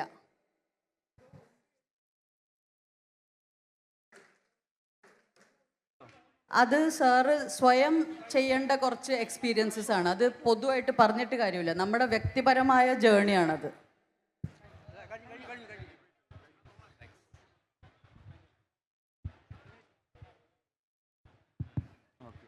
Hi ma'am. ഹായ്. മാമിനെ ഞാൻ ആദ്യമായിട്ടാണ് കാണുന്ന സ്റ്റേജിൽ. ഫസ്റ്റ് കാണുമ്പോൾ എനിക്ക് രണ്ടാം ഭാവത്തിലുള്ള മറന്നിട്ടും എന്തിനോ എന്നുള്ള സോങ്ങിലെ മണിക്കുട്ടിനെയാണ് ഓർമ്മ വരുന്നത്. ആ സോങ്ങിൽ എനിക്ക് ചോദിക്കാനുള്ള ചോദ്യം എന്താണെന്ന് വെച്ചാൽ, മാം നേരത്തെ ഒരു സ്റ്റേറ്റ്മെൻറ്റ് പറഞ്ഞു, ഞാൻ എന്ന് പറയുന്നത് ഒരു ജീവനാണെന്ന് പറഞ്ഞു. ഒരു ജീവനല്ല, ജീവൻ. ഓക്കെ ഫൈൻ, ജീവനാണെന്ന് പറഞ്ഞു. അപ്പോൾ ആ ജീവൻ്റെ രൂപാന്തരമാണ് ഓരോ മനുഷ്യരിലും റിഫ്ലക്റ്റ് ചെയ്യുന്നതെന്നുള്ള പറഞ്ഞു, റിഫ്ലക്റ്റ് ചെയ്യുന്നതെന്നാണ് തോന്നുന്നു പറഞ്ഞത്. സോ മാമിന് ആ ഒരു തോട്ട് എപ്പോഴാണ് ലൈഫിൽ വന്നത്? ആൻഡ് അതൊരു ചോദ്യം. പിന്നെ രണ്ടാമത്തെ ചോദ്യം, മാം നമ്മൾ പറയുന്ന കാര്യങ്ങൾ വേറൊരാൾക്ക് മനസ്സിലായില്ലെങ്കിൽ, ഫോർ എക്സാമ്പിൾ മാമിൻ്റെ തന്നെ തോട്ട്സ് അല്ലെങ്കിൽ ഐഡിയോളജീസ്, അഭിപ്രായങ്ങൾ വേറൊരാളുടെ അടുത്ത് ഷെയർ ചെയ്യുമ്പം എന്തുകൊണ്ടാണ് ആൾക്കാർ സോക്കോൾഡ് കൊട്ടേഷൻ മാർക്കിലിട്ടത് വിചിത്രം അല്ലെങ്കിൽ സൂപ്പർഫിഷ്യൽ എന്ന് പറയുന്നത് എന്തുകൊണ്ടാണെന്ന് ചിന്തിച്ചിട്ടുണ്ടോ? അതിനൊരു എക്സ്പ്ലനേഷൻ തരുമോ? ശരി, ആദ്യമായിട്ട് ഈ ജീവനെ കുറിച്ചും ഇതൊക്കെ എന്താണ്, അച്ഛ ഇതിലേതാ ഞാൻ എന്ന് ചോദിക്കുന്ന പോലെ, ഞാൻ വളരെ കുട്ടിക്കാലം മുതൽ ഒരു കാര്യമില്ലാതെ അച്ഛനും അമ്മേനെ പ്രാന്ത് പിടിപ്പിച്ചിട്ടുള്ള ഒരാളാണ്. ഈ ലോകവും ഭൂമിയും തമ്മിൽ എന്താ വ്യത്യാസം എന്ന് ചോദിച്ചുകൊണ്ടിരുന്ന കുട്ടിയാണ് ഞാൻ. ഭയങ്കര ശല്യമായിരുന്നു. ലോകവും ഭൂമിയും തമ്മിൽ എന്താ വ്യത്യാസം എന്ന് 4ാമത്തെ വയസ്സിൽ ചോദിക്കാൻ കാരണം, ഡയറിയുടെ ബാക്കിൽ നോക്കിയപ്പോൾ വേൾഡ് മാപ്പ് എന്ന് കണ്ടു. അപ്പം ഞാൻ വേൾഡോ, അപ്പോൾ ഇതല്ലേ എർത്തുന്ന്, എർത്തും വേൾഡും തമ്മിൽ എന്താ വ്യത്യാസം? ഇങ്ങനെ പല ചോദ്യങ്ങളുണ്ട്. വെറുതെ ചോദിച്ചുകൊണ്ടിരുന്നാൽ നമ്മൾ എവിടെയോ എത്തും. എനിക്കൊരു രക്ഷയില്ല, ഞാൻ ജന്മന എങ്ങനെയാണ്, സോറി. പിന്നെ രണ്ടാമത്തെ ചോദ്യത്തിന് ഉത്തരം, ആൾക്കാരെന്താ ഇങ്ങനെ പറയണേ, അവർ പറയുന്നത് ഞാൻ നിങ്ങളൊക്കെ ചിരിച്ചതിനേക്കാളും കൂടുതൽ ട്രോളുകൾക്ക് ചിരിച്ചിട്ടുള്ള ആളാണ് ഞാൻ. ആ ട്രോൾ പേജസിൻ്റെ ഒക്കെ അടിയിൽ പോയി കമൻറ്റും ഇട്ടിട്ടുണ്ട്, താങ്ക് യു പറഞ്ഞിട്ട്. അത് മാത്രമല്ല, അവരൊക്കെ ഞാനാണ്, പല ലെവൽ ഓഫ് അണ്ടർസ്റ്റാൻഡിങ്ങിലുള്ള ആ സെയിം ഞാൻ. അതിനിപ്പോൾ എന്താ തെറ്റ്? എനിക്ക് തോന്നിയത് ഞാൻ പറഞ്ഞു, അവർക്ക് തോന്നിയത് അവർ പറഞ്ഞു, അടിപൊളി. അങ്ങനെയല്ലേ ഈ സോഷ്യൽ മീഡിയ എന്ന് പറഞ്ഞ സാധനം ഉണ്ടാവുന്നത്. കാലവും അവസാനിക്കുന്ന ഒരിടത്ത് ലോകത്തിന്റെ രഹസ്യങ്ങളുടെ ഉത്തരങ്ങൾ എത്തും എന്നുള്ളൊരു തോന്നൽ മാമിനുണ്ടോ? എൻ്റെ ദൈവമേ, കടുങ്കട്ടി ചോദ്യമായി പോയി. കുറച്ച് സാധാരണ മലയാളത്തിൽ പറയോ? അതായത് ഈ സമയമില്ലാതാവുന്ന ഒരു അവസ്ഥ മാത്രമേ ലോകത്തിന്റെ രഹസ്യം പറയാൻ പറ്റുന്നുള്ളൂ. അതായത് ഇപ്പൊ ഞാൻ പറഞ്ഞില്ലേ, ഞാൻ ഇത്തിരി വീക്കാ. അതായത് നമ്മളിപ്പോ ലോകം ഉണ്ടായത് ഒരു ബിഗ് ബാങ് തിയറിയാന്ന് പറയുമ്പോ അതിന് മുമ്പ് എന്നുള്ളൊരു ചോദ്യം ഉണ്ടല്ലോ. ആ ചോദ്യം ഇല്ലാണ്ട് ഇപ്പൊ സമയം ഇല്ലാത്തൊരവസ്ഥയിലല്ലേ? അങ്ങനെയുള്ള ഒരു അവസ്ഥയിലെ ലോകത്തിന്റെ രഹസ്യം മനസ്സിലാവുന്ന മാമിന് തോന്നുന്നുണ്ടോ? ഈ സമയം മനസ്സിലായി, ഇപ്പൊ എനിക്ക് മനസ്സിലായി. സമയം, മനസ്സും സമയവും കംപ്ലീറ്റ്ലി ഒന്നാണ്. മനസ്സ് താരതമ്യം ചെയ്താലേ സമയം മറികടക്കാൻ പറ്റൂ. ഇപ്പം നമ്മൾ വളരെ ഇൻട്രസ്റ്റഡ് ആയിട്ട് സംസാരിച്ചുകൊണ്ടിരിക്കുമ്പോൾ ഇവരിവിടുന്ന് പറയും, ഹലോ സമയമായി, ഇറങ്ങിപ്പോവോ? ബിക്കോസ് നമ്മൾ ഭയങ്കര രസിച്ചിരിക്കുകയായിരുന്നു. അതേസമയത്ത് ബോറടിച്ചിരിക്കുമ്പോൾ നമ്മൾ ഐൻസ്റ്റൈൻ പറഞ്ഞ റിലേറ്റിവിറ്റി, ടൈം എന്ന് പറഞ്ഞ സംഭവം റിയൽ അല്ല, it has to do with your mind. ആ മൈൻഡിനെ മറികടക്കാനുള്ള ടെക്നിക്സാണ് നമ്മൾ മെഡിറ്റേഷനിലും, പിന്നെ ഈ പറഞ്ഞ ഷോർട്ട് കട്ട്സ് ഒരുപാടുണ്ട്. പക്ഷേ ഷോർട്ട് കട്ട്സിനൊക്കെ അതിൻ്റെതായ വലിയ വില കൊടുക്കേണ്ടി വരും. അതിനേക്കാളും ഈസി, ഒരു വിലയില്ലാത്ത സാധനമുണ്ട് മെഡിറ്റേഷൻ. നമ്മൾ മെഡിറ്റേഷനിൽ കൂടുതൽ സമയം ഇരുന്ന് തുടങ്ങിയാൽ സമയം ഇല്ലാതാവും പതുക്കെ. മതി, കറക്റ്റായോ ഞാൻ പറഞ്ഞത്? Thank you. ഞാൻ 19 വയസ്സിൽ ഖുർആൻ പഠിച്ചൊരു വ്യക്തിയാണ്. അപ്പം ആ സമയത്ത് എന്നോട് ഭ്രാന്ത് ആരോപിച്ചിട്ട് എന്നെ ഡോക്ടറെ കാണിച്ചിരുന്നു. പിന്നെ അതിന് ഡോക്ടറെ കാണിച്ചു ഖുർആൻ വായിച്ചേനോ? ഖുർആൻ പഠിച്ചിട്ട് അത് ജീവിതത്തിൽ പ്രാവർത്തികമാക്കാൻ നോക്കിയപ്പോൾ അതിനുശേഷം ഞാൻ സോഫ്റ്റ്വെയർ ഫീൽഡിൽ കയറി. പിന്നെ സോഫ്റ്റ്വെയർ ഫീൽഡിലായ സമയത്ത് ഞാൻ ഇങ്ങനെ ഒരു സജഷനും കൂടിയാണ്, നമ്മൾ കൂടുതൽ ലൈഫിൽ മുഴുകി കഴിഞ്ഞാൽ നമ്മൾ നോർമലായിട്ട് അഭിനയിക്കാൻ പറ്റും. അത് നല്ലൊരു ഓപ്ഷനാണ്. അപ്പോൾ ആർക്കെങ്കിലും ഇങ്ങനെ അബ്നോർമൽ പ്രശ്നം ഉണ്ടെങ്കിൽ അവർ ലൈഫിൽ എന്തെങ്കിലും ജോലിയിൽ മുഴുക. അപ്പോൾ അങ്ങനെ മുഴുകി കഴിഞ്ഞിട്ട് ഇപ്പം 49ാമത്തെ വയസ്സിൽ എനിക്കൊരു ക്യാൻസർ വന്നിട്ട് ഞാൻ പണി നിർത്തി. അപ്പോൾ പിന്നെ ഞാൻ ഖുർആൻ കൂടുതൽ പഠിക്കാൻ നോക്കിയപ്പോൾ പിന്നെയും എന്നെ അബ്നോർമൽ എന്ന് പറഞ്ഞിട്ട് 5 മാസം മുമ്പ് ഞാൻ കുതിരവട്ടത്ത് എൻ്റെ ഒരു ഭാഗ്യമാണ് ഈ കോഴിക്കോട് തന്നെ നിങ്ങളെ പോലത്തെ ഒരു മനുഷ്യനെ കാണാൻ പറ്റിയത്.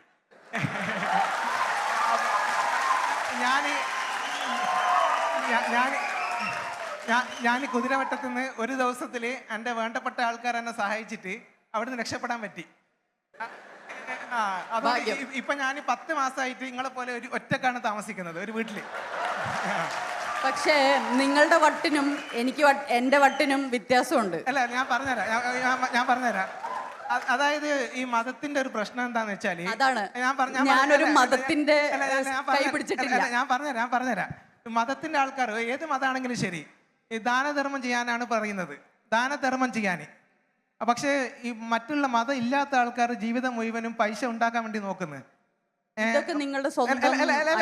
ഞാൻ ജസ്റ്റ് തീർത്തേ. മതത്തിന്റെ ആൾക്കാർ പണം വേണ്ടാന്ന് പറഞ്ഞിട്ട് അങ്ങോട്ട് കൊടുക്കുകയായിരുന്നു.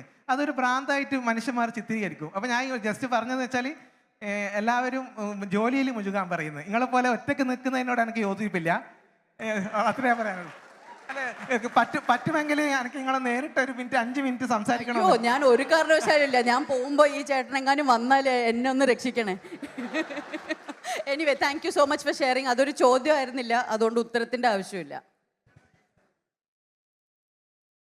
മാം, 2 ചോദ്യമുണ്ട്. ഒന്ന്, മാം പറഞ്ഞു എന്താ പറയുക, ജീവൻ ലൈഫ് എന്നൊക്കെ പറഞ്ഞു. അത് ബോധമായിക്കൂടെ? അതായത് ബോധമില്ലെങ്കിൽ ഞാൻ എന്നൊരു ബോധമില്ല, അപ്പോൾ അത് ബോധമാവില്ലേ? ലൈഫാണോ ഉണ്ടാവുക? രണ്ടാമത്തെ ചോദ്യം, ഈ ബൾബ് കത്തിയ ആൾക്കാർക്ക് എങ്ങനെയാണ് കാര്യങ്ങൾ വളരെ സിമ്പിളായിട്ട് എക്സ്പ്ലെയിൻ ചെയ്യാൻ പറ്റുന്നത്? അപ്പോൾ എനിക്ക് ചോദ്യം ക്ലിയർ ആയിട്ട് മനസ്സിലായോ എന്നറിയില്ല. ഡിഡ് യു മീൻ ദാറ്റ് ലൈഫും ബോധവും തമ്മിലുള്ള ഒരു എക്സ്പ്ലനേഷൻ ആണോ ചോദിക്കുന്നത്? അല്ല മാം, നേരത്തെ പറഞ്ഞു എന്താണ് ഞാൻ എന്താണ് ചോദിച്ചു. അപ്പോൾ ഞാൻ ലൈഫാണെന്ന് പറഞ്ഞു. ഇനി നമുക്ക് ചോദിക്കാം ലൈഫ് എന്താണ്. അതെ, ലൈഫ് എൻ്റെ അറിവിൽ ഇസ് കോൺഷ്യസ് എനർജി, ബോധമുള്ള ഊർജം. ബോധമില്ലാത്ത ഒരുപാട് ഊർജമുണ്ട് ഇവിടെ. ബൾബൊക്കെ കത്തുന്നത് അതുകൊണ്ടാണ്. അതിന് ബോധമില്ലാത്തതുകൊണ്ടാണ് നമ്മൾ ആ സോക്കറ്റിലേക്ക് വിരലിട്ടാലും പ്ലഗ് ഇട്ടാലും അത് ഓടും. നിങ്ങൾ കത്തിയാലൊന്നും അതിനൊരു കുഴപ്പമില്ല. പക്ഷെ ബോധമുള്ള ഒരാൾ അറിഞ്ഞുകൊണ്ട് അത് ചെയ്യും. പൂർണ്ണ ബോധമുള്ള ഊർജമാണ് ജീവൻ. ആൻഡ് അത് സ്വയം രൂപമെടുക്കുന്നു, സ്വയം എല്ലാം ചെയ്യുന്നു. It is one thing. We are all one life. ബോധമുള്ള ഊർജമാണ്. അതിന്റെ ശരിക്കുള്ള ഒരു ആൻസർ വരിക ബോധം എന്നല്ലേ വരിക? ലൈഫാണോ വരിക, ബോധമാണോ? ഊർജമില്ലാതെ ബോധം ഉണ്ടായിട്ട് കാര്യമില്ല, ബോധമില്ലാതെ ഊർജം ഉണ്ടായിട്ടും കാര്യമില്ല. ശിവശക്തി എന്ന് പറയുന്ന പോലെ നമ്മൾ ആ വാക്കുകൾ ഉപയോഗിച്ചു കഴിഞ്ഞാൽ ഈ പറഞ്ഞ മതം കയറി വരും. അതിന്റെ ആവശ്യം എന്താ? ഞാനിപ്പോൾ ബോധമുള്ള ഊർജം എന്ന് പറയുമ്പോൾ നിങ്ങൾക്ക് മനസ്സിലാവുന്നില്ലേ? നിങ്ങളുടെ മതം അനുസരിച്ച് നിങ്ങൾക്ക് അതിനെ നിങ്ങളുടെ രീതിക്ക് മനസ്സിലാക്കാം. പല മതങ്ങളും ഫോളോ ചെയ്യുന്ന ആൾക്കാരുണ്ട്. അവരിലേക്ക് ഇത് സെപ്പറേഷൻ ക്രിയേറ്റ് ചെയ്യുന്നുണ്ടെങ്കിൽ I am not for separation, I am for all inclusiveness. നമ്മളെല്ലാവരും ജീവനാണെന്ന് പറയുമ്പോൾ ഒരു കുഴപ്പമില്ലല്ലോ ആർക്കും. പക്ഷെ ബോധവും ശക്തിയും എന്ന് പറയാലോ, അതും ഒരു പറഞ്ഞോളൂ, നിങ്ങൾക്ക് ഇഷ്ടമുള്ളത് നിങ്ങൾക്ക് പറയാം. എന്റെ വായലോട്ട് നിങ്ങളുടെ വാക്കുകൾ ഇടരുത്. അല്ല, ഇതിന്റെ ഒരു നമ്മള് ലൈഫ് എന്ന് പറയുമ്പോൾ ഒരു എന്താ പറയുക, ഒരു ബിഗർ പിക്ചറായിട്ട് ഞാൻ നിഷ്പക്ഷമായ വാക്കുകൾ ഉപയോഗിക്കുന്നു. നിങ്ങൾ കുറച്ചും കൂടിയും ഏതോ കേട്ട അറിവെന്നുള്ള കുറച്ച് നിങ്ങൾക്ക് കംഫർട്ടബിൾ ആയിട്ടുള്ള വാക്കുകൾ യൂസ് ചെയ്യുന്നു. സെയിം ആയിരിക്കാം, സെയിം അല്ലായിരിക്കാം, അത് ഞാൻ പറയേണ്ട ആവശ്യമില്ല. ദാറ്റ്സ് നിങ്ങളും ഞാൻ തന്നെയാണല്ലോ. ഈ രണ്ടാമത്തെ ക്വസ്റ്റ്യൻ, ഇപ്പോൾ ബൾബ് കത്തിയ ആളുകൾക്ക് എങ്ങനെയാണ് കാര്യങ്ങൾ ഇത്ര സിമ്പിൾ ആയിട്ട് എക്സ്പ്ലെയിൻ ചെയ്യാൻ ബൾബ് കത്തുമ്പോഴാണ് എല്ലാം കുറച്ചുകൂടെ സിമ്പിൾ ആവുന്നത്. കത്താത്ത ബൾബ് കൊണ്ട് ഒരു കാര്യമില്ല. അങ്ങനെ പറഞ്ഞാണ് നാം ഇത് വൈൻഡപ്പ് ചെയ്യുന്നത്. കത്താത്ത ബൾബ് കൊണ്ട് പ്രത്യേകിച്ച് മെച്ചമൊന്നുമില്ല എന്നാണ്. കത്താത്ത ബൾബാണെങ്കിലും കുഴപ്പമില്ല, ഫ്യൂസായ ബൾബ് ഉണ്ടെങ്കിൽ അതിനെ ഡിസ്കാർഡ് ചെയ്യാം. നമുക്ക് വേണ്ട, ഫ്യൂസായ ബൾബ് കൊണ്ട് ഒരു കാര്യമില്ല. വേണമെങ്കിൽ അതിൻ്റെ ഉള്ളിൽ ചെടികളൊക്കെ നടാം അല്ലേ?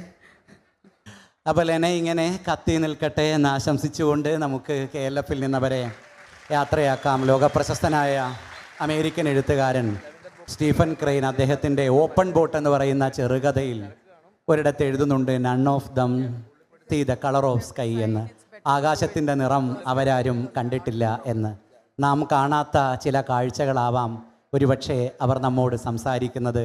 അതിനോട് കുറച്ചുകൂടെ നാളെ എന്നെങ്കിലും നാം അത് കണ്ടേക്കും എന്ന വിചാരത്തോടുകൂടെ, അല്ല എങ്കിൽ ഈ കാഴ്ചകൾ നമ്മെ ആനന്ദിപ്പിക്കുന്നില്ല എന്ന എതിർപ്പോടുകൂടെ ആയാലും ചേർന്ന് നിൽക്കാം, അവരെ ചേർത്ത് പിടിക്കാം എന്ന് മാത്രം പറഞ്ഞുകൊണ്ട് അവസാനിപ്പിക്കുന്നു. ലെനയ്ക്കും ലെനയുടെ പുസ്തകത്തിനും അഭിവാദ്യങ്ങൾ.